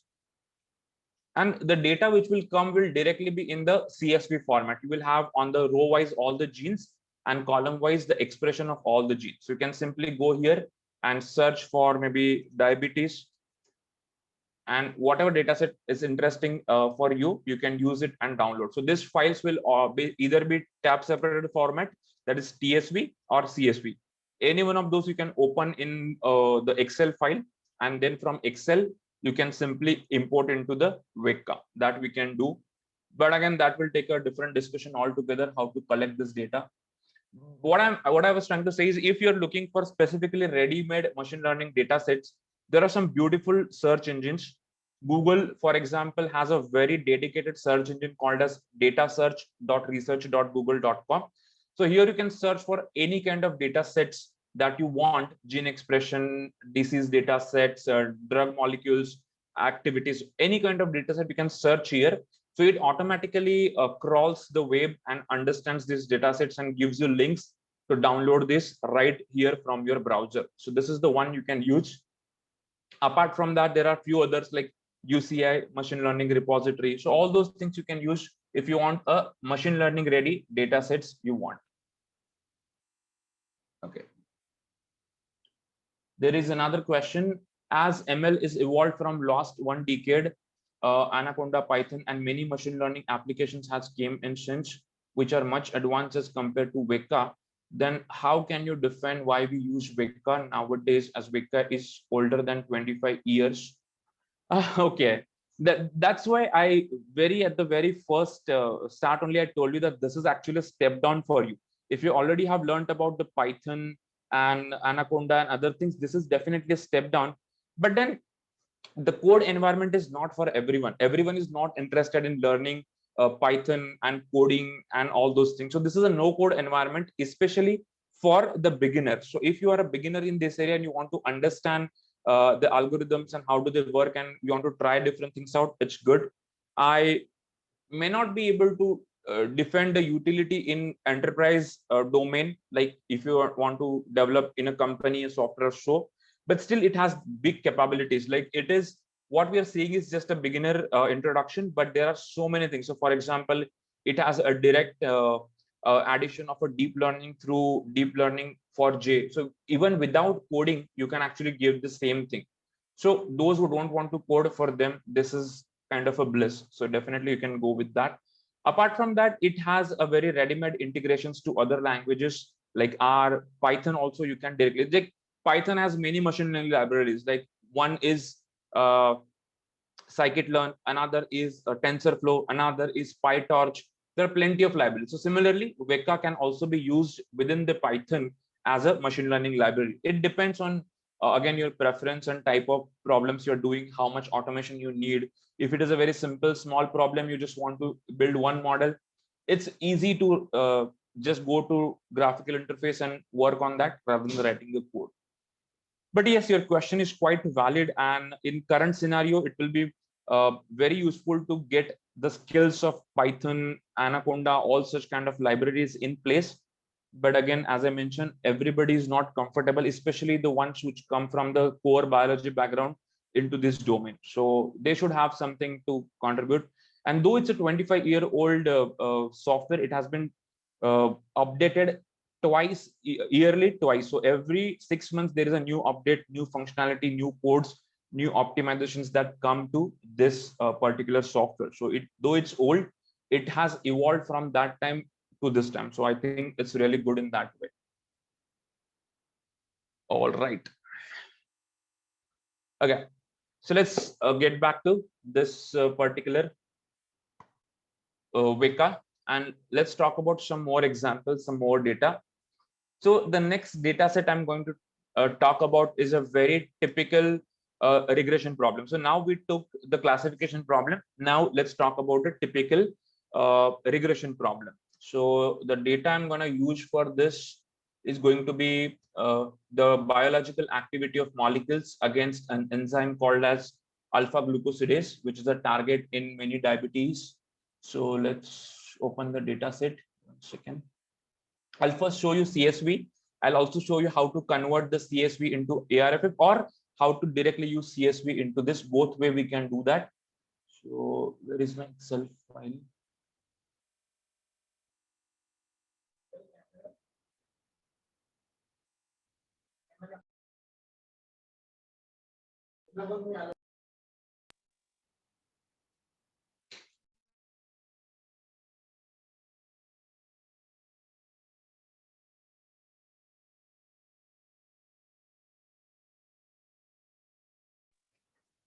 All right.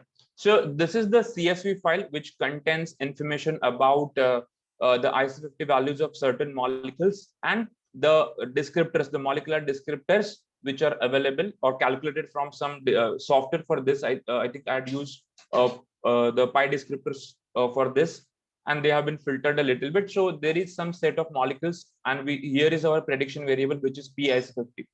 Now, if you look at the CSV file, the format is very different. We have some molecular ID, which actually is not a variable. We cannot use it. Then we have the PIC50, which we want to predict, but it is present at here, not at the end. And then we have the variables. But still, it's okay. We can directly manipulate these files right within the Weka. So let me first show you how to convert this file into the ARFF file. And then I will also show you how to directly use it as a CSV file and what difference does it make. So let's open it. This is the Weka GUI chooser, the main application. In these tools, we have an application which is called as ARFF viewer, which you can click. In this, you have options to open the file. So you can open any of the files. Here at the bottom, you can see that there are different types of file formats which are supported. My current file is a CSV file, so I'm going to select the CSV, but as you can see, it can support for conversion the older C4.5 files, data files, or it can also support the JSON file and the libsvm file, which is another software for SVM. So let's select the CSV file. Let's reach to the folder where we have our data. And yeah, this is the data set which is there.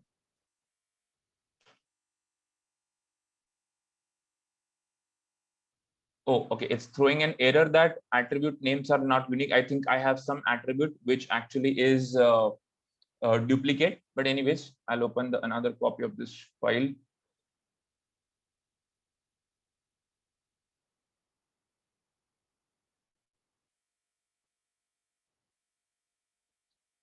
So when you open the CSV file, this is what it will look like. It will show all the columns as such, and whatever column, like for example, right now here, okay, it has in the other file it was at the last. So our prediction variable is at the last. So in ARFF, if you remember, we have to specify which of the variable we want to use as a predictor variable. So even if it is present at any point in your CSV file, it doesn't matter. You simply can right click on that and then say that's set as a class variable, set as attribute as class. So automatically it will take that variable and keep it at the end of the columns. Automatically it will do that. So you don't have to worry about where it is placed, and as such, it can do that. Once you do all of these things, you can just simply go to file, save as, and then you can select the ARFF format from save as, and then do this. So I'll just save this data into ARFF format.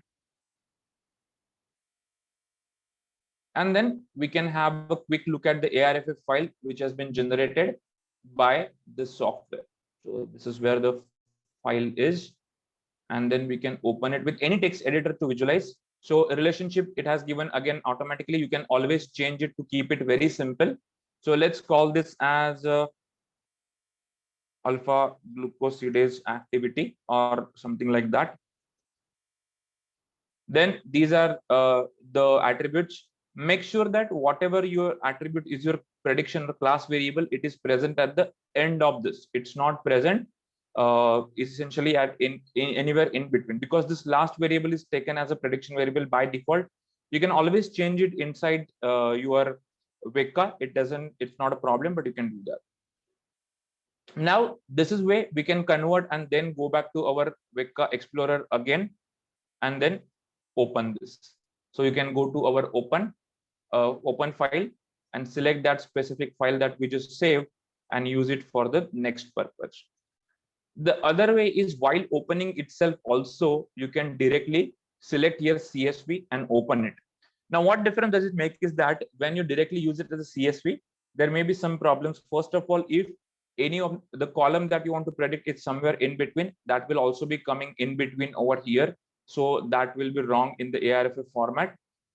Then if again the file contains some errors, some common duplicate names and so on, those will be carried forward. So rather in the ARF viewer, you will be able to identify all such mistakes the way I got an error earlier. So you can do this if your file is absolutely clean and good, all the things are in place. You can directly open CSV right here as well. Another advantage of using the ARFF is that once you generate your ARFF, you can go back to the file and write all the information that you need. So you have a track of everything. So for example, I can say, okay, data was collected from Campbell or so on, whatever our databases that from we, so all this information, it was collected, these many information it has, these are the kind of descriptors we have used. So comments you can give, which just adds an extra information or layer of information to that. So that can be done. Now let's open this particular data, which is a regression data, into our Weka. As you can see now, the regression data looks a little bit different. You don't see those blue or red colors because we don't have a lot of classes over here. We have a continuous value. So these are the distribution histograms of each one of these different types of attributes. And the last is the PIC50 that we want to predict. And that is the distribution of that. You can see most of the values of IC50 are around this value and very few and this, and that is expected normal distribution. Now there are so many different there are 1341 different attributes. We know that often in these kind of tasks, all of those may not be important for classification, so we might have to do some kind of filtering, some kind of feature selection. So we'll do both this time and see how to save this new features and how to use it. So there are two ways you can do that. First, let's choose the filter. Let's go to the filter. Again, there are supervised and unsupervised. Let's go for attribute filter. Here, one of the filters is again normalization that we have to check. It's a good idea to scale your data properly so that many of the algorithms which are based on this scaling, or they work very good in the lower range of the values, they can work on this data. So you can normalize this and apply. All of them will be normalized. Next, let's say you want to, you have tested some classifier or regressor, but you're not getting a good value. You want to make sure that only useful features are taken. So how to do that? How to essentially filter those? So I'll show you that. So first pre-processing we'll do is feature selection. We'll go to select attributes. The select attributes takes two inputs. One, what kind of attribute evaluator you want to use. Again, there are many types. One is the CFS subset eval, which is based on some importance values which it calculates. Then we have the classifier attribute. So it uses a classifier to find out how important each of this attribute is in order to classify this data into two specific classes or predict the correct values. Then all of these are similar. The principal component, as you know, it basically tries to find out the principal components across multiple dimensions, find out what is the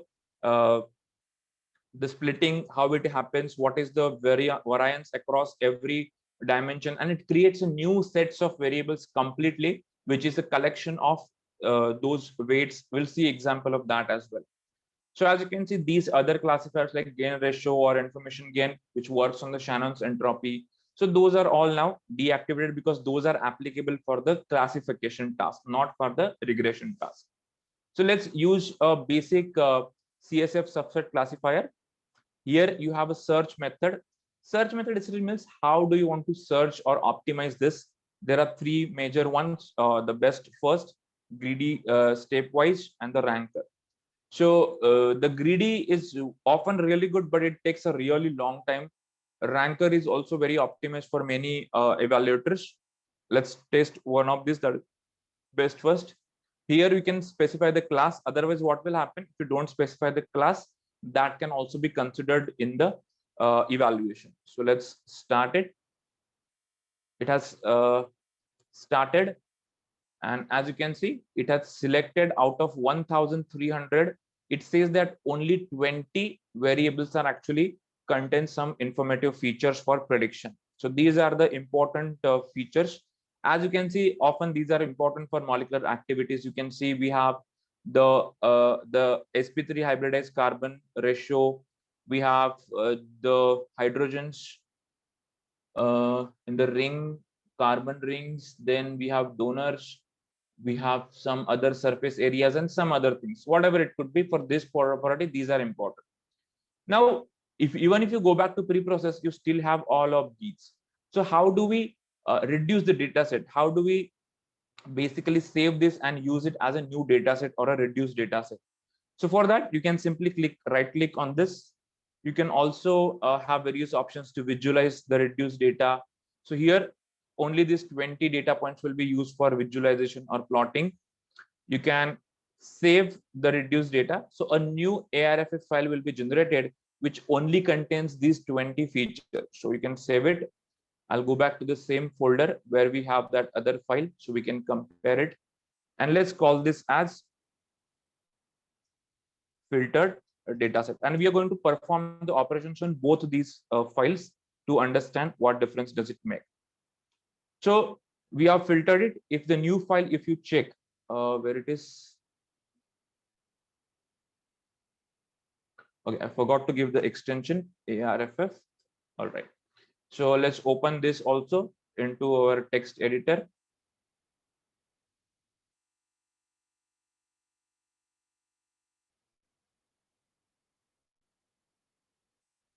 Okay, so this is our earlier data set, which contains so many attributes. This is the filter data set, which only contains 20 attributes, and then finally the class. So what we'll do, we'll run the class, the regressor on both of these and see whether do we get any quick difference just by using the basic one. First, let's me classify by using this original data set.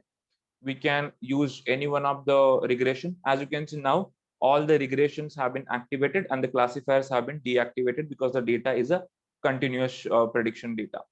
So let's use linear regression again. Let's use basic split 80-20 and start predicting. Because of so many features, of course, it will take some time to finish the model building, but let's just see.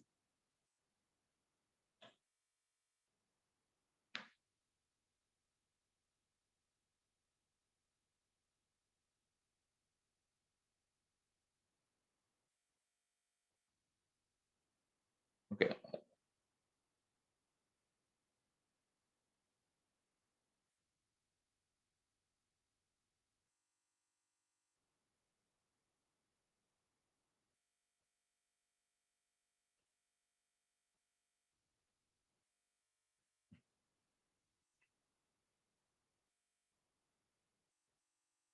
You can also check the log of operations over here. If you click on this button log, you can see actually what exactly is happening, what currently it is doing.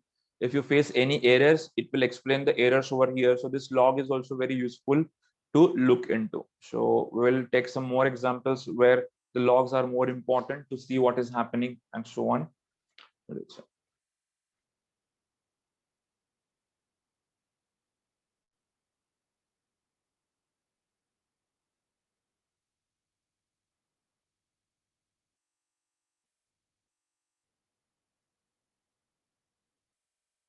Okay, it's I think still running. No update yet.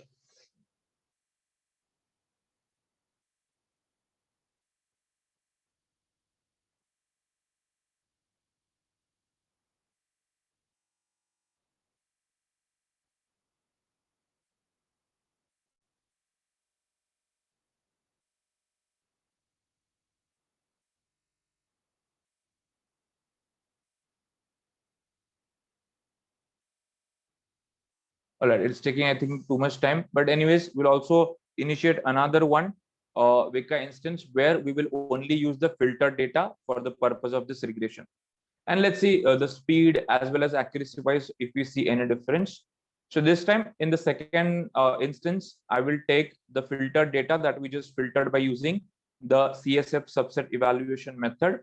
So we can just take the filtered data set over here. As you can see, these are just 20 attributes over here, and we can use a basic regression, maybe let's say linear regression again, and the same parameters for algorithm, and we can predict. So as you can see, it's quick because of course we have a very less number of only the useful ones, and then you can see. So here the correlation coefficient we are getting is 0.63, that is the R squared, which is it's acceptable, it's okay, but of course it's not very good. We need it as close to the 1 as possible to say that the model has performed really well at predicting. In this case, it's still working on the final 43 instances, so it may take some time, but anyways, yeah. Here you can see the instances or importances that it calculates. It uses those to find out only the useful ones, and their weightage will definitely be higher as compared to the other ones, even if we take over here. So even if you see this for many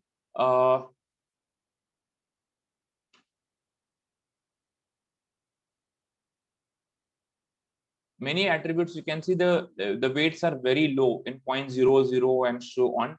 And here for all of them are quite high weights, as you can see over here, which automatically brings out their importance in the regression task. And again, it's important to remember that every evaluation technique works in a different way. Every evaluation technique will select different types of attributes in a different way. So you may have a different set in different ways. It's important that you use the same, whatever you use in this instance, you use the same for your unknown data as well when you will be doing the prediction. We'll come to that, how to predict on unknown data and so on. So for that, you have to use the same methodology that you are using here.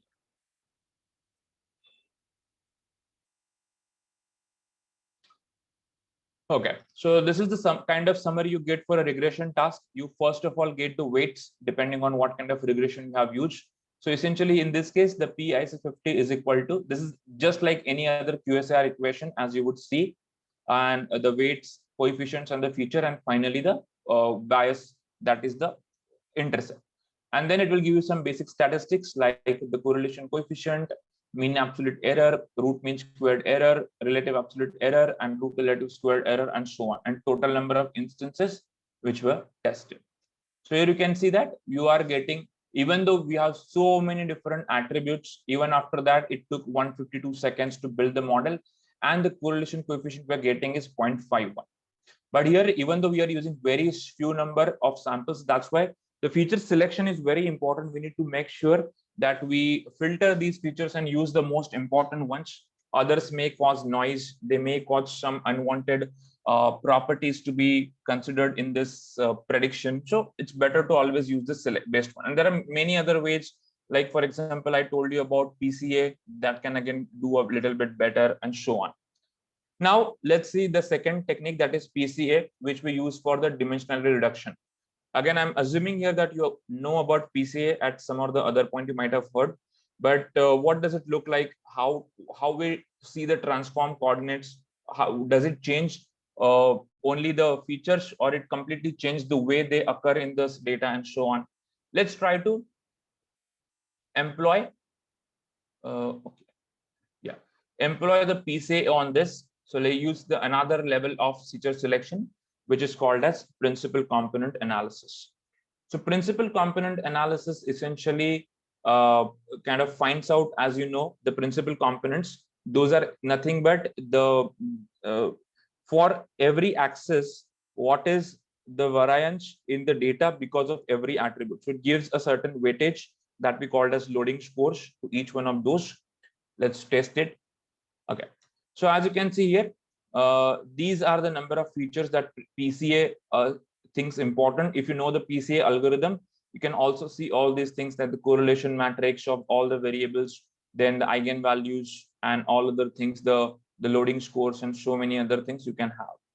So here you can see that these are the principal component, the eigenvectors we're getting, and these are the rank attributes. So new attributes are completely transformed. They are no more the same attributes they were earlier, but this time, as you can see, the first attribute is a combination. It's basically a recipe, as we call it, of different features in a different combination. So in the first feature, the first feature is made up of, let's say, 0.35 portion of this CH6A, 0.34 portion of the H ring C parameter, and so on. The second attribute now is made up of, again, a recipe or a mixture of all those different attributes that we had earlier. So here the PCA completely changes or transforms the attributes themselves by looking for the combinations which are more relevant in classifying or distributing the data. Okay, let me do this again by using this PIC50 as a class. Yeah, so this one we can now use. So you can go here. As you can see, you have different options again to visualize the data, to save the data as we did earlier. And we will simply do this, save this data. I'll save it right here. So let's call it at PCA filtered data, so we can relate to that.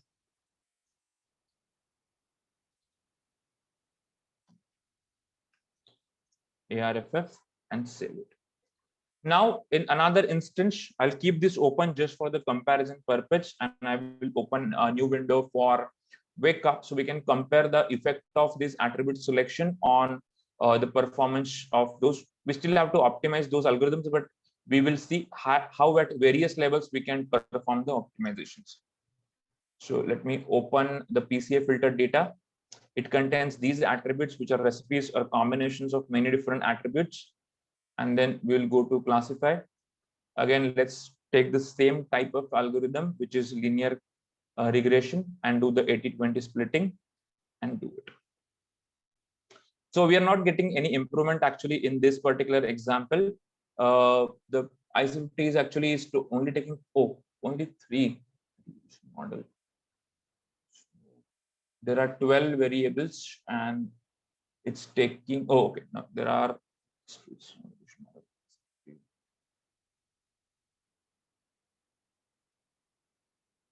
okay, somehow the regression is skipping some of the attributes that were generated by the PCA, the following attributes after the fourth one, fourth onwards. So that may be the reason we're getting less. Let's try another regression, maybe support vector regression. Let's do this. Now we have a very bad score over here. There is no relation. So it's not working. So of course, we will not go in this direction. If it is not working, we can stick ourselves to only this. I mean, though we are doing this randomly, of course, there is a very set way or a pattern through which you can understand these techniques and then decide which one to use. Already we have used the CF.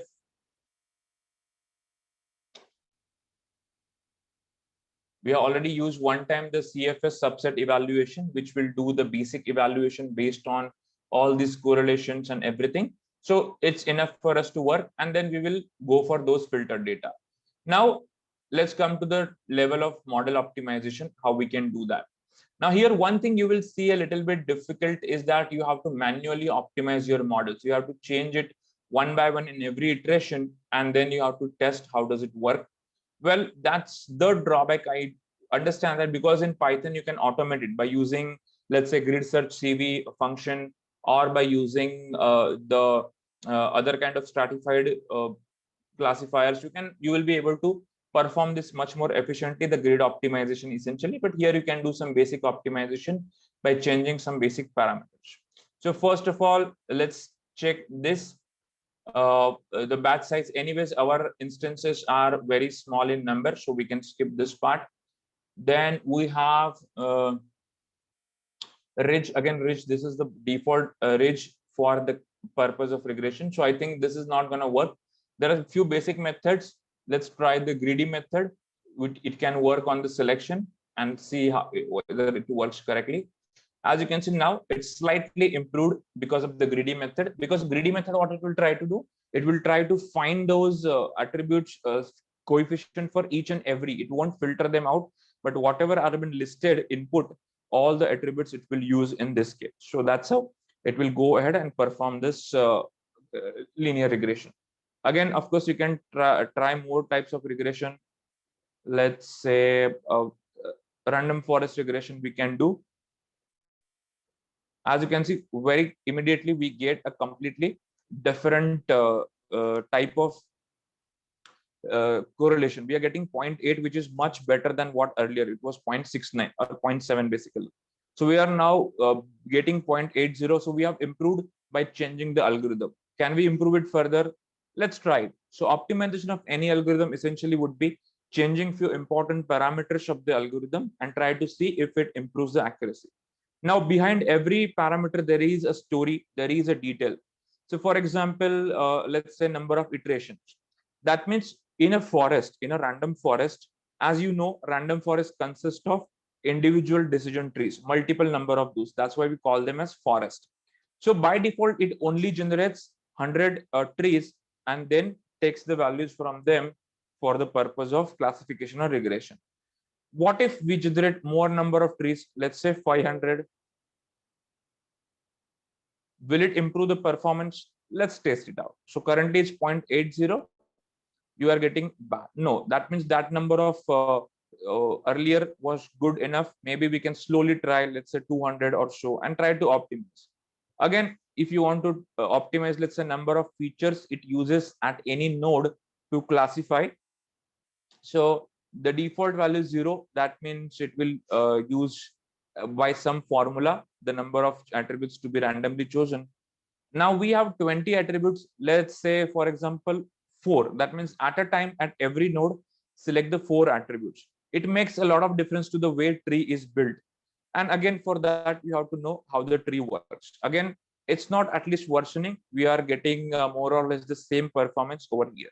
But the tree details are not given here, how many nodes and all. Yeah, but that's a bit. Maybe we can check the errors. But as you can see, though, okay, here random forest 65, the error was 65%, the relative absolute error. But in this case, that error has brought down to 62%. So at least the error is reduced, though the accuracy, the R squared is not improved, it's reducing the error slowly. So you have to kind of do this optimization slowly by understanding these algorithms and employing respective useful techniques, and then you can get a better performance out of those. That's one drawback of this, that you have to do this manually. Except if you know how to code like Java or Python, you can do this automatically as well by using the command line interface or command line interpreter that comes with the Weka. So that's a very quick introduction to the Weka's main Explorer window, which consists of the pre-processing, the classification task, clustering, associations, rules, attribute selections, and the visualization. As I mentioned, for every model that we generate from this, every model can be saved for later use or for further predictions. And also you can see a lot of details which you often require depending on the data. So to do those kind of post-processing on the models, you can simply, let's say this is the best one so far. So you can right click on that. You will have options like save result buffer. Result buffer means this is what you see. This entire text that you see, that can be saved as a text file. If you want for later usage or maybe comparison or analysis, you can save it. If you want to delete this particular result instance, you can delete that. You can save this model as a file. It will be saved as a model object. So you can just click on the save model and you can save it anywhere that you want. So this will be saved as a model object. Let's call this as, this data was alpha glucosidase. So let's call this as, and the type of algorithm we have used is a I think random forest. So alpha glucosidase random forest model 1. We'll just save it like that so that we can use it later. And this way a model can be saved. Now this model can always, now next time when you open Weka, you can, rather than building it again, you can simply right click and click on load model, and the new model can be loaded into this particular thing. Can you show the example of unsupervised clustering? That's the question. Yes, we'll come to that. We'll go to the clustering, or of course, yeah. Let me just finish this part, how to save the model and how to like reload it. Yeah. You can also visualize, as I mentioned, like the errors of classification, like which are the instances which were classified incorrectly. So as you can see here, you can see that on the x-axis you have the original IC50 value, and on the y-axis you have the predicted IC50 value of these instances. If you want to know more about them, you can simply click on those stars or those graphs, and you will see that which of the instance. So this is the instance number 7. Then you can check what kind of molecule it is, whether it is actually known to have such activity or whatever it is. And then you can see what kind of features it was were calculated for this instance, the attributes and the value of IC50. So the actual IC50 is 4.07 something, and the predicted is how much it is? It's 5. So that is the level of difference we are getting. So as you can see, 5 is the predicted and 4 is the real one. So these are some of the instances for which it is not working well.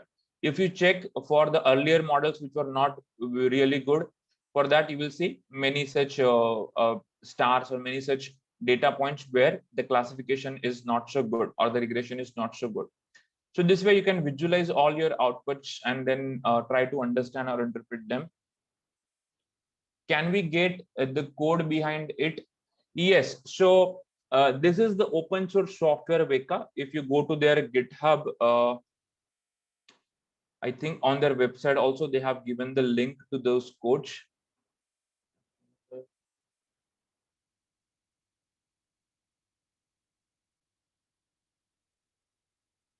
I don't remember where exactly. You can directly search on actually GitHub. So all the codes of this are open source. You can get them from GitHub or their repositories. By default, it's a jar file which comes. So it's a Java archive. So you won't be able to get directly codes from that, but those are available somewhere. Why can't oh, yeah. So this is the code repository you can go for, Weka 3.8, the current version. So all the codes are available in this. You can directly go and access these codes through all these different source codes and so on. Those are available. All of those are available. Now let's take another example. Let's say this time let's talk about a clustering. That how do we do clustering? How do we look for those clusters and so on? So the data we will use here for the clustering is okay. So there is one data set that I have, which is called as drug use by age. So this is a data set of the drug usage by various people of different kinds of drugs in different age groups. So these are the age groups that we have, 12, 13, 14, and then the next age groups are completely like grouped, like 20 to 23, 30 to 34, and so on. These are the number of people were kind of scanned, and these are the percent of each type of addiction. So we have alcohol use, we have marijuana, we have crack, we have heroin, hallucinogens, lots of different types of illicit drugs are there, and their data is there. The samples are only 17 and all. Now here we don't have a specific class here, but let's just say we want to find a pattern. We want to just do a kind of an exploratory analysis to find out whether we can group certain things together, whether there is a more incidence of a certain age group in using these drugs or something like that. We just want to find out what is there. So we can do a clustering, unsupervised learning basically for this kind of a data. So let's see how we can do that in Weka. Again, we will come to our Weka Explorer. And for clustering, of course, we'll come to the cluster tab. First, of course, we have to open a data set. So I'll go to open. I'll open that data set. Okay, so currently the data set in CSV. I can open the CSV, drug use by age. It will show all those different things which are there. And as we are using it for clustering, it doesn't matter where we see something like this. Attribute is neither numeric nor nominal and so on. This type of thing comes when you have a mixed kind of data in your file. So for example, here you can see the initial few values are numeric while other few values are nominal. So we don't have to worry about it during clustering, but for classification or regression, definitely it matters a lot. It should be of the same type. Let's go to the cluster. Here we have some types of basic types of clustering. We have filtered clustering, and we have a hierarchical clustering. Depending on the data patterns, it will use. Let's use a basic hierarchical clustering, in which again you can find the different type of parameters for this. So it is using the Euclidean distance as a distance formula to compute the distance between the each one of the attributes, the set of attributes between the samples. But apart from that, you have many others. We have Manhattan distance. We have this filtered distance, which comes from the filtered clustering and so on. But this is the default one, basic simple Euclidean distance, simply the difference between these and their square and square roots, square distance and that square root. And then how many number of clusters you want to generate in this, because it is not a self-organizing map. So we have to define how many number of clusters we want to generate. We don't know yet. Let's start with 2 and then we can go for next. The print NAVIC means, do you want to print the tree, the cluster tree also into this? So we can see that. So let's say okay for this set. Again, for clustering, we are going to use the complete training set. We don't have any specific. We can use test set, but right now we don't have any specific test set. Do you want to store the cluster for visualization? It will be good if we can visualize them.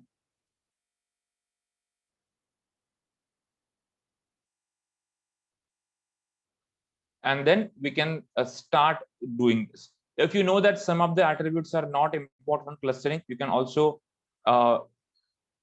like kind of select and ignore some of the attributes later. Let's start the basic clustering and do that. So the basic clustering has been done. Out of the 17 samples, 16 have been classified into at least in one of the clusters. One was not able to be clustered in any one of the groups. On the top, you can see the attributes list, and this is called as a NAVIC tree. If you learned the phylogenetic analysis or so, you might have learned about this NAVIC format, which is used to define a tree format basically. So this is the cluster, the way clustering is seen over here. So this is the simple clustering we have done based on all this data. Let's try to visualize and see if it gives any useful information. To visualize these clusters, you can right click on this, and then you can click on visualize cluster assignments, which will tell you which samples are for which clusters and so on. So these are the different clusters on this, and you can actually do the jitter. This will kind of separate all the points and tell you where exactly they are and so on. You can actually visualize a tree, which is much better. So here you can see the clustering which is happening.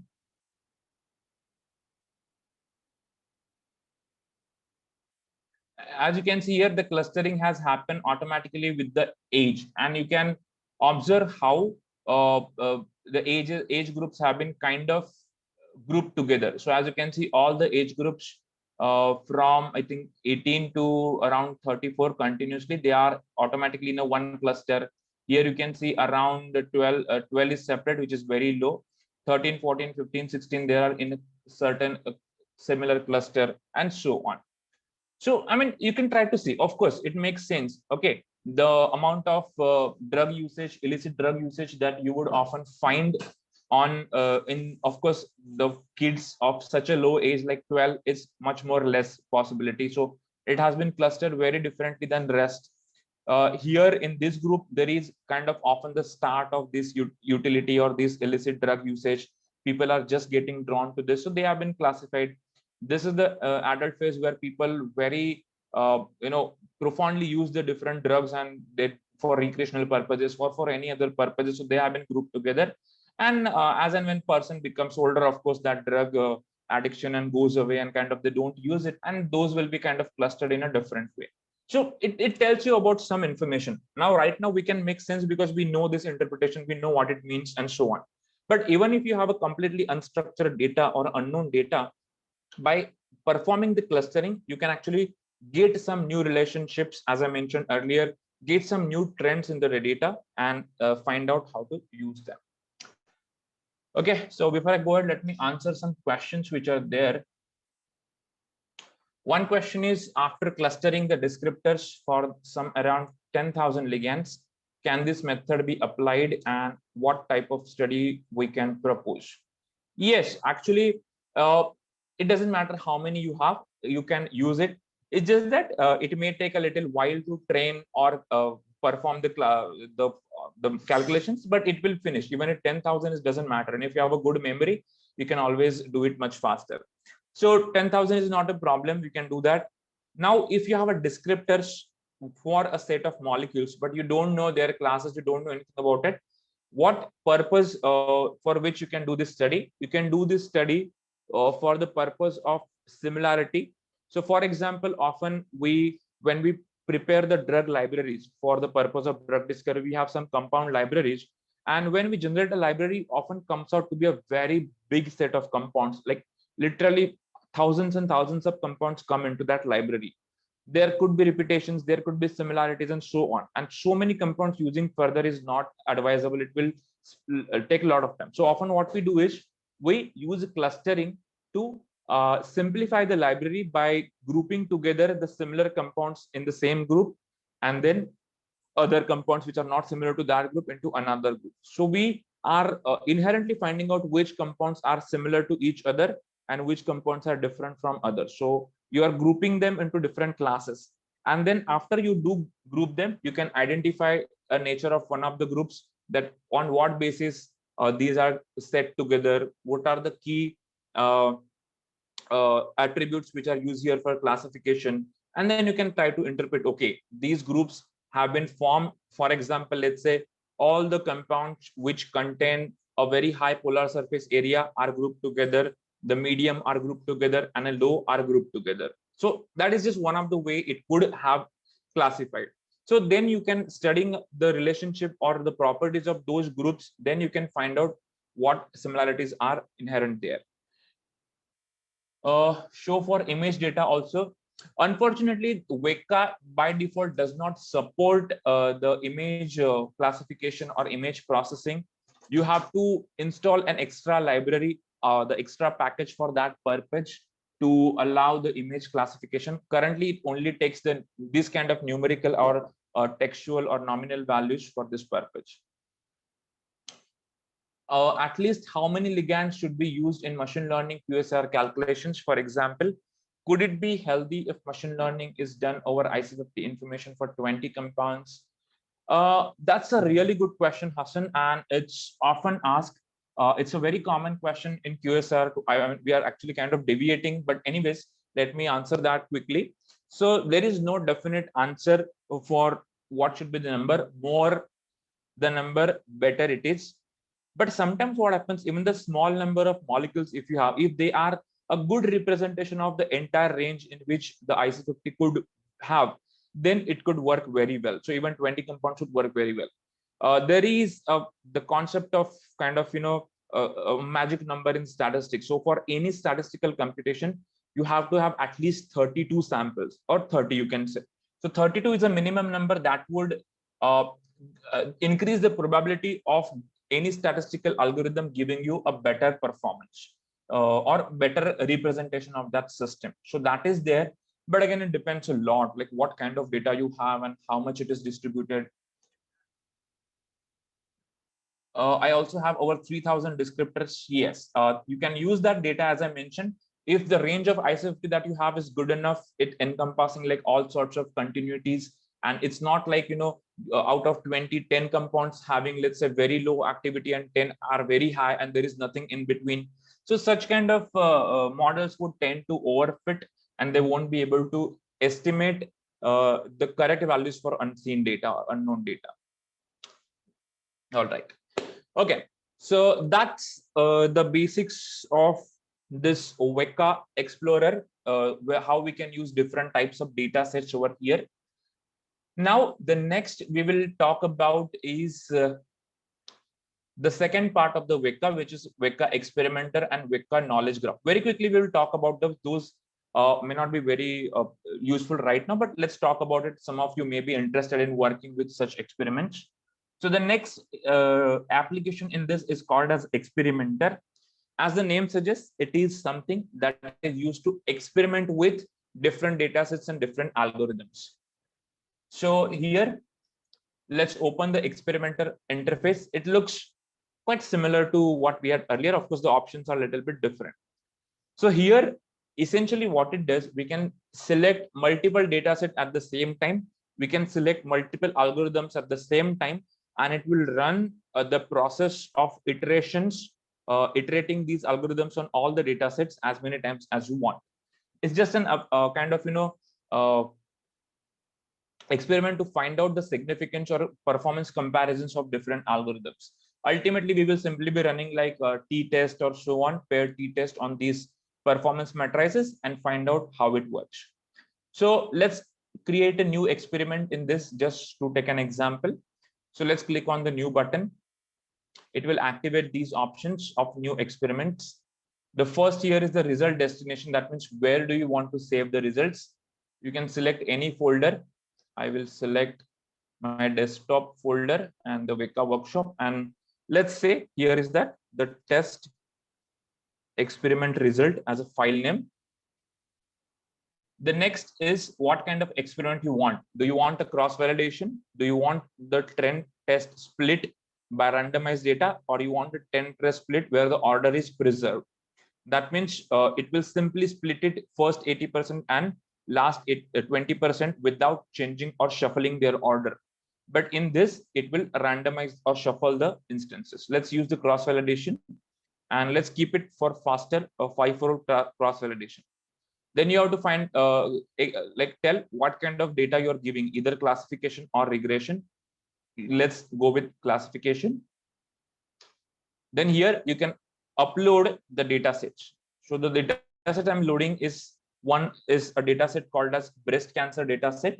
Depending on a certain physiological properties, the data set predicts whether the person will have a recurrence of breast cancer or not. And the second, we can test again, let's say diabetes. We already have seen both of those are classification problems, so we will take those. Next, on the right hand side, you have the experiment control for algorithms. First, how many repetitions you want to do? We will do only 5 repetitions, just to, because we are doing a t-test, so we have to do it in different repetitions so that it can have certain significance. So you can do this 5. Then you can find out whether the iterations needs to be done on the data set first or the algorithms first. By default, it's data set, so let's keep it that way. Here you can use different algorithms. So you can find out, let's say the first algorithm we are using is logistic regression. The second we are using is choose support vector machines. You can keep it default. The next one we are going to use is multi-layer perceptrons, and we'll also add stochastic gradient descent.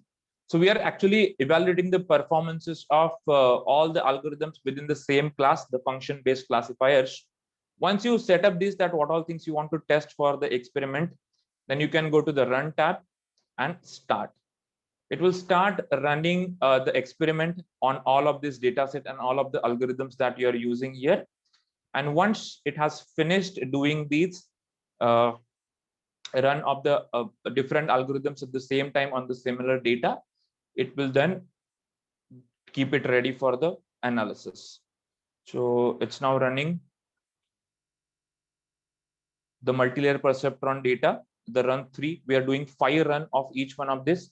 Currently, it is using the breast cancer data set, and you can see where it is going. So each one of those things will be saved in the background in a file, which will tell you for each one of the run, what was the performance that we got.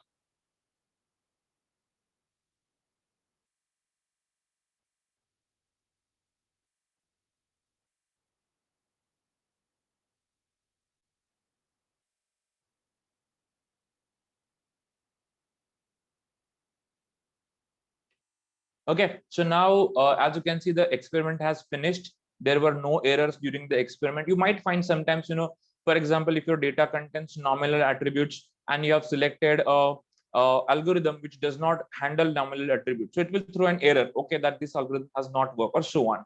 But here it's all done. Let's go to the analysis. Analysis essentially has like things like what exactly you want to test, what kind of test, and this can come from various files. So the file that we saved earlier, that is this ARF file, the result of experiments, we can open it Let me go to the desktop, and the file name was test experiments. Where did I save it? Desktop. Oh, okay, in our workshop folder.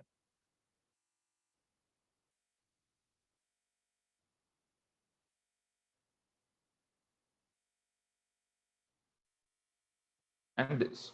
So it will find out that there are 4 available result sets are there inside this, 2 data sets and 2 algorithms. So of course it will be the 4 different result sets.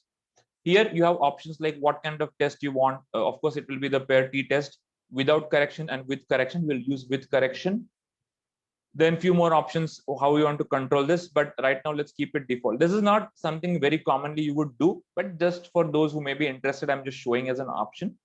Then you can click on the perform test, and it will give you the result of the test, that which algorithm is working with like how well for which data set. So here you can see that the corrected pair t-test has worked on this. This is the result of those. One second.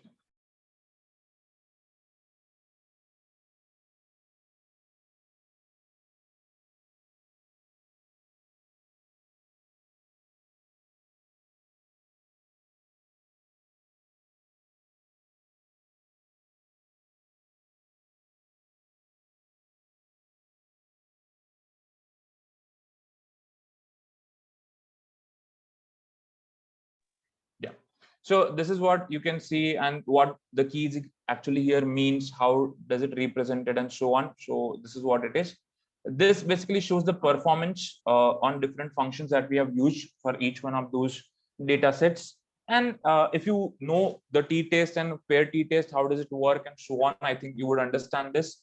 But again, you don't have to worry about it if you don't know.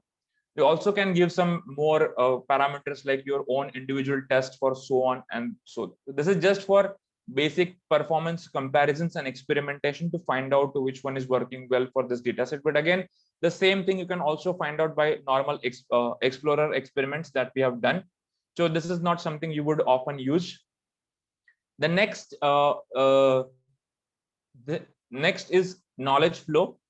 Knowledge flow is a very interesting graphical interface to create the pipelines that you want. You can create any kind of pipeline. So for example, let's say our normal pipeline includes loading the ARFF file, then selecting the class variable, then maybe performing the normalization, then performing the classification, and so on. Okay, or attribute selection, then classification. So this is a normal workflow you want. So if you want to use these workflows over and over again in an automated continuous way, this knowledge flow is a very environment where you can generate exactly the way pipeline you want. So for example, let's say the first thing we're going to need is a data source. On the left hand side, you can see there is a basic list of all the things that we can do: data sources, data sinks, data generators, and so on. You can also find the attribute summaries of all the data which is loaded, scatter plots of different what we have seen, and so on. The same way we see on this. But let's see how does it work. So first, let's say we will use this code called as ARFF loader. So we can just click on this. This sign will come with which you simply can put it wherever you want. Let's say after this, we want to assign a specific class to the data. So there is an attribute called as class assigner. So we can just put it, let's say, just so that we make sure that the correct class has been identified. Let's say after that, we have to do attribute selection of, yeah. Let's say we have to do the, after this, maybe scaling, filtering we have to do. So we can go to filters, then we can go to unsupervised attribute filters. And let's say we want to use the simple normalized filter. So we can click on that and we can use it here. The next, after filtering, we want to do the attribute selection. So we can go for attribute selection. You can choose the type of information you want to use. Let's say information gain content, you can use it over here. After that, you want to actually classify. So you can go to classifier. You can choose the type of classifier you want. If you want multiple, you can do that. So let's say one is logistic we want, another is support vector machines. Now we can connect all of this together. So to connect them, we have to right click. So this is the first ARFF loader, right click. Then we click on data set. So it allows us to connect this to any other. So next is this. Let's click to this one. As you can see, this new line will come, which is called as data set. That means whatever we will load in ARFF loader, it will be given to the class assigner. Then class assigner again has a data set. You can, it will also in output the data set only. We will give to normalize function. So it will create new relation. Then you can again get the normalized data set. You can go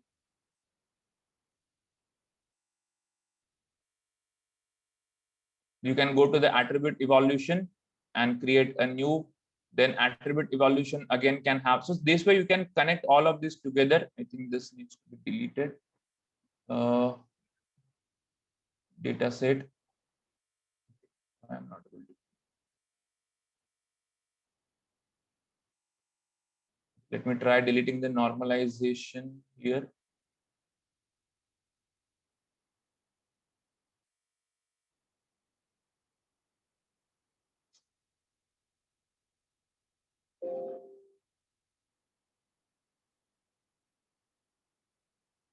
Okay, let me start all over again. Let me just delete this.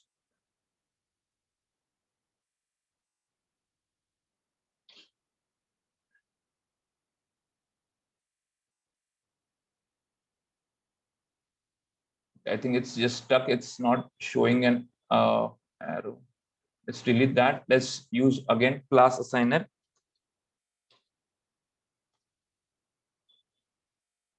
Again, this is not important. If you already have assigned class in ARFF, you can skip that part.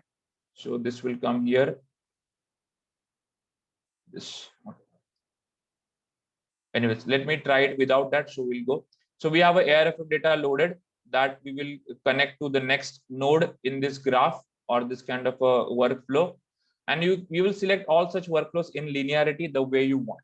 Once you do that, you will create a very nice graph of some useful workflows. And simply by clicking on the run button, you will be able, where is that? Yeah, here we have the run button on the top with which you will be able to perform that analysis. So only thing you have to change every time is the data. Let me create this from the scratch so I don't do any mistakes in this. So first will be the data selection, that is attribute selection. And no matter how many data sets you have, if your workflow is going to be the same, it can always be the same. So this is ARFF loader. Then I will go for attribute selection, let's say InfoGain.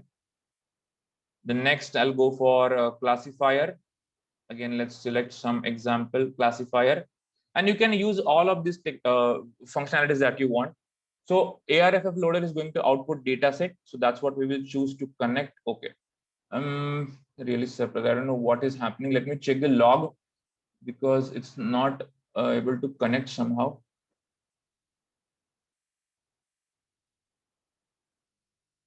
This is ARFF loader. Use relative path. All right, this is fine.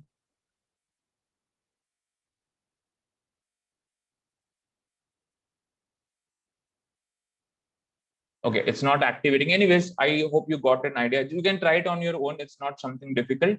So essentially, once you go through all of this entire stuff and create a workflow that you want, you can save that workflow as a process or as a pipeline. And here you have this run button, which you can use in order to, it will be activated only after you have all these connections. I'm really, okay, let me check the log, why it's not able to do those. Yeah. Okay, I think somehow it is stuck. It's not able to make those connections. Maybe I'll use a data set and then check. All right.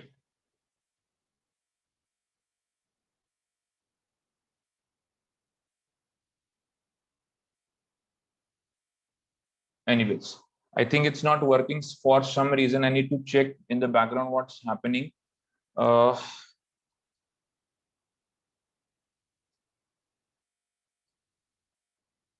Last try I'm giving now. But this is very nice, you know, when you want to create a very nice graphical interface of your entire process. So this is class assigner that we have given. The next is, let's say, classifier we want to give. We can choose it from any one of the classifiers we have used already.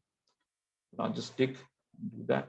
So this data, again, it stopped working somehow. Okay, let me check this. Somehow it's not connecting this to the next node. Information flow is not important because it will only send the information of what it has done to the next operation. We don't want that, but yeah. So this way you can do that. And once your workflow is ready, you can save that workflow and then also you can run it. So running will simply work from that. So as you can see, the class assigner will also take some input where you can classify which index you want to use for class, and that it has done. So it has essentially loaded the data, finished. It has assigned the class. So far, these two steps it has done successfully when you ran. So this is the run button you have to use on the top, and this flow will be run. Now, no matter how long your flow is, you can generate any pipeline that you want to use repeatedly, so that you don't have to keep on doing stuff every time the same way, every step. You can always use this. At some point, you have to modify the step. You can simply modify just one or two operations out of this, and a new workflow can be generated. So that's what the this workflow does, which is basically the knowledge flow, what is called as. It simply connects all those different steps together, what we have seen, like pre-process, select attributes, classify. So all those things, it just puts together as a flow of entities, and then we can run across this. The workbench, as I mentioned, is a new feature. It just tries to collate all this together. Earlier, till the earlier version, everything was a different altogether application, but in workbench, they're trying to kind of bring everything together. So as you can see, the explorer is there, experimenter is there, the workflow is there, and the command line is also there. So they are just trying to put it all together. It's still under development, but it will be better in coming future. Then there is a simple command line where you can access the command line options, and various kinds of commands can be given. You can automate, and you can directly use this Weka outside of this command line through your own commands. Like if you're using a terminal or you're using a command prompt, you can still work with this Weka libraries, and you can integrate into any other way. So that way you can use this Weka. That's kind of, what all the important things in Weka are, and what we can do with all this Weka kind of features which are there. The next feature I want to introduce you before we kind of pause or stop here is very important, package manager. If you remember, by default, there are very limited type of classifiers are available in this. But often you may want some advanced classifiers, advanced network structures or architectures in your library. The way you do in, like Python, you install some extra libraries. The same way you can also install packages by using this package manager. There are some very interesting packages which are there that you can use. So these are all extra available packages that you can install separately. For example, we have a package for 3D scatter plots of different variables. We have for sklearn also we have a package. For SVM, we have a different algorithm called as libsvm. So before all these packages came, libsvm used to be one of the most popular algorithm for running the SVM codes. So those codes can be directly imported into over here. Then you have other kind of things like one of the very interesting packages, the deep learning package, where somebody asked about the images as well, the image data and all. For that, we can use this deep learning package, which is there. Weka deep learning for J, that is Weka for Java. So you can simply install this package. We may not be able to discuss this completely right now because it's a very difficult and complicated package. It also has, again, someone asked about the GPU support. So for all these advanced neural networks, it also supports the GPU. You can enable them by following the instructions on their website, and this can be helped. So these kind of packages, once you install, you will see either an extra tab. For example, over here in Explorer, you will see an extra tab coming up, or they may be under the classifiers. Somewhere you will see their entries depending on how they have been formulated. But this package Explorer is really good, and you can do a lot of things with these packages. one very interesting package, if somebody really wants to find out, like say for example, how decision tree works. So let me open some, again, simple data. Okay, here I have a data about the proteins which are DNA binding. So there is a two classes, the DNA binding proteins and DNA non-binding proteins, something like that. So let's say we want to create a classifier which would be able to predict whether the given protein sequence has an ability to bind to DNA or not. So these features essentially just the residues are different positions which is given in a certain motif, and then you can use a certain classifier, of course, like linear regression. This will be our this is this we have to, so this variable we have to set as attribute as class, so it will be able to automatically take it as a class, and then you to go to classify, you will have this linear regression, or you can check maybe support vector, and you can just start.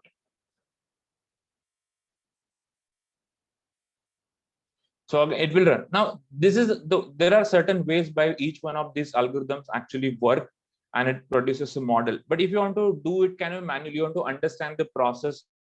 This is a exercise utility. This is not something I'm talking about using it for the purpose of real research, but just as an interesting tool which is there in this package is called as user classifier. So in this case, you can go to trees, and I have already installed it. It's called as user classifier. So here it allows you to be a classifier. So you become one of the classifiers, and interactively you can keep on looking at the data and classify. So I'll just show you quickly how does it work. So the current accuracy we are getting is 88.03%, which is good. Now the user classifier looks something like this. Okay, over here, here you have a data visualizer. So blue and red are our classes. So if you look at this, there is not much differentiation between the blue and red. All are quite mixed. So it's difficult to have. Let's try to use some other variable for this class, or we can define, okay, maybe this one and some other. Still, there is no inherent pattern that we can observe. Maybe this is a very complicated data set. But anyway, so what we can do, we can essentially select a specific instance. Let's say, for example, we want to do a polygon. So let's say I want to select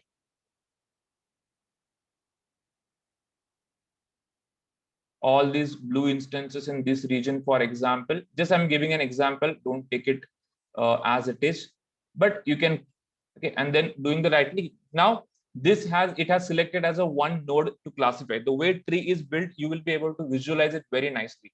Then you can submit this data, it will be taken, and you can go back to the tree. So you can see the first split that we have made on a tree is based on that data or those variables what we are talking about, and then it will classify the data. Then you can go forward, select another set of variables. Let's just go for rectangle, submit it.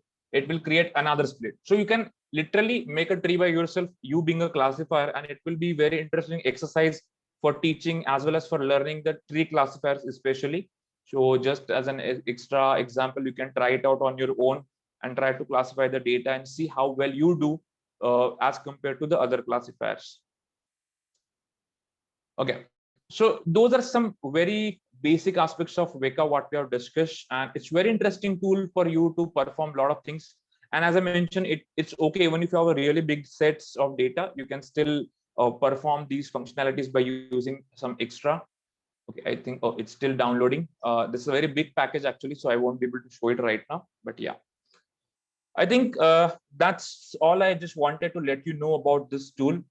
So technically, I've come to kind of end of my part of this discussion. Essentially, what we've talked about what Weka is, what are the different ways in which we can use Weka, and what are the different features that it has. It's expected that you know a little bit about the algorithms, how do they work, what do the parameters mean when you use Weka. So that is given for any other library as well, but I'm just getting it right here. Now we have some 5-10 minutes, so we can definitely utilize it for the question answer sessions. And any kind of question you have, we'll try to answer those. Okay, so we have a question. Can you suggest some reference books for the same? Okay, that's really good question. And I would suggest just go for this. If you go to your main Weka website where you can download, there is a very straightforward link called as book. So the writers of Weka, the authors of Weka, they themselves have written a very nice book, which is called as Data Mining with Weka. But the complete book is not available for free, but there is another small version of this, which is called as, I think this one. So this is a smaller version of the book, which gives the references of all the points of the Weka. So you can definitely use this. And if you're really interested, then of course you can go ahead and buy this book. It's not so costly as well. But I think there are, if I don't usually support any kind of piracy or anything, but there are some university libraries have kept this book as an open. I don't remember which one, but you can just make a search on Google Books or some normal library searches, but try not to use any pirate copy. But this is available on library websites, some university library websites. You can access it directly from there. This is a very good book. It includes all the practical and theoretical knowledge that you need. And this appendix, which is available for free, it's a smaller kind of, compressed version of the same book. It only contains essential information, not all the explanations and all the codes and everything. So that's the only difference. All right. There is another question. For example, I have 26 compounds. For these compounds, there is a data set in CSV format that includes descriptors that I have calculated around 5,000 and IC50 values of compounds. I would like to perform QSR analysis with deep learning artificial neural networks and predicted new IC50 values. I will not calculate any descriptors for my molecule, and I just give numbers.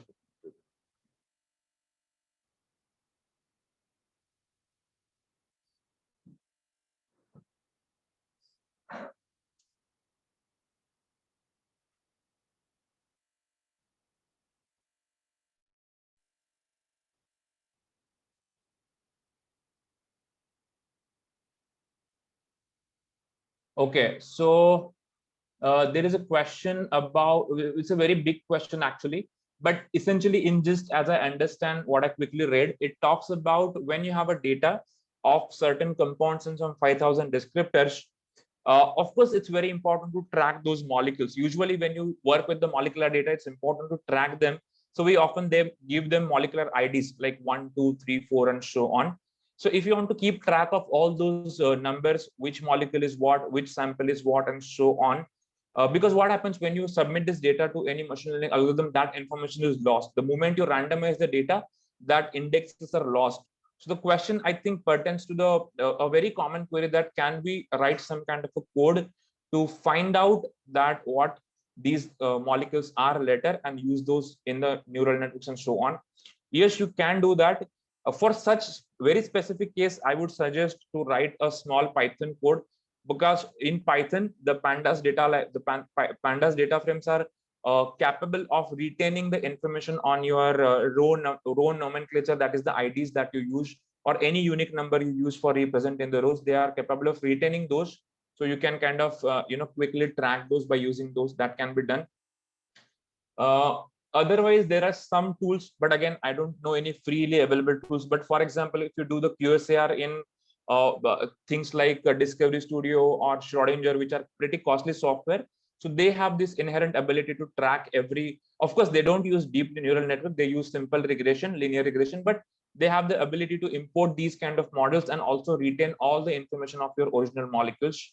That is what I can say at this moment. But again, if you have any other question, I think I would suggest just you can contact me separately anytime by taking the contact from the organizers, and I'll be happy to help you out with your specific problem. Okay, so yeah, this is a book that has loaded that I was just talking about.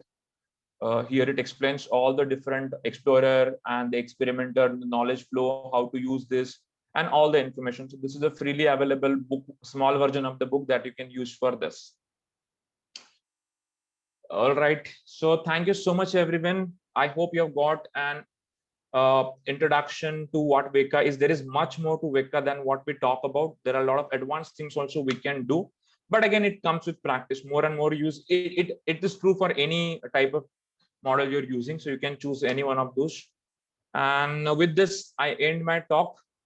All the very best for your future endeavors and the studies or research what you're doing. I hope you are able to employ some of these techniques you're learning in this entire beautiful workshop somewhere in your research. So definitely. All right, and thanks Thank a you, lot, Jitesh sir. organizers. Thanks a lot. I ask Krupanidhi sir to conclude the session. Krupanidhi sir, can you? Yeah. Krupanidhi sir is our HOD sir. He's head of department currently heading Jitesh sir. He will conclude the session. Good morning to you all. Dr. Jitesh is very interesting and very informative and highly, what is it called, demanding subject that we handle for nearly 2 to 3 hours. And it is good that you introduce it to all of us, the Vika software tool, along with various others like pre-processor and classifier and experimental and everything. And you neatly delineated the various things like technical data and testing data and several other things. And it's very interesting that hydrogen bond acceptor, hydrogen bond donor, like that you started relating to our biotechnology. And you also made a very interesting observation on the training and testing and cross validation and split percentage, everything. It's quite interesting information for all of us. We try to practice this. We try to introduce in our syllabus this machine learning tools in our bioinformatics. Many, many thanks for having shared your time with all of us. Thank you. That's my pleasure, sir. Thank you so much.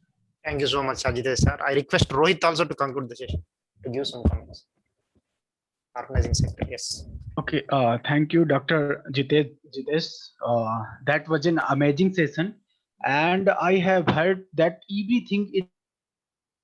You have explored all the options, and I also think I listened Python lectures and other lectures, and some people asked that why we are using Veka. So I think in my experience, I am also using machine learning from last 6 or 7 months. But in my view, when we should start the machine learning, so we should explore the Veka because it has all the functionality, like how we can take the data, how we can prepare the data in just a specific format, and how we can cluster those data, how we can select the features that, okay, these are the important features. And these all features we can use, and we can use different type of machine learning model in one place, and we can learn many and more things.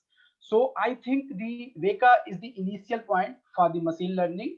And if anyone wants to learn the things, or if anyone wants to use the Veka in your research purpose, and if they belongs from the data designing background, so they should develop a QSAR model, because as Dr. Jitesh also explained, that Schrodinger and Discovery Studio are the softwares which are very costly. So I think the people should take the compounds and they can develop the QSAR model if they are not very familiar with Python, because I think most of the biotechnologists are not very familiar with the Python and other language. So for those persons, the Veka is a very good, and Dr. Jitesh explained all those steps, and you will also get the recording. So I want to again thanks the Dr. Jitesh and thanks Ibrahim for giving me that chance, and invite the speaker like Dr. Jitesh, who explained everything clearly, and he's already he will be always available to solve any type of doubts. Thank you, Dr. Jitesh, and thank you, Dr. Ibrahim. Thank you, Jitesh sir. Finally, again, thank you for your kind acceptance of invitation. Although you are busy in your summer bioinformatics school, sir, we would like to continue your collaboration in future. Thank you so much, sir. I'm ending this session. Absolutely. Thank you so much.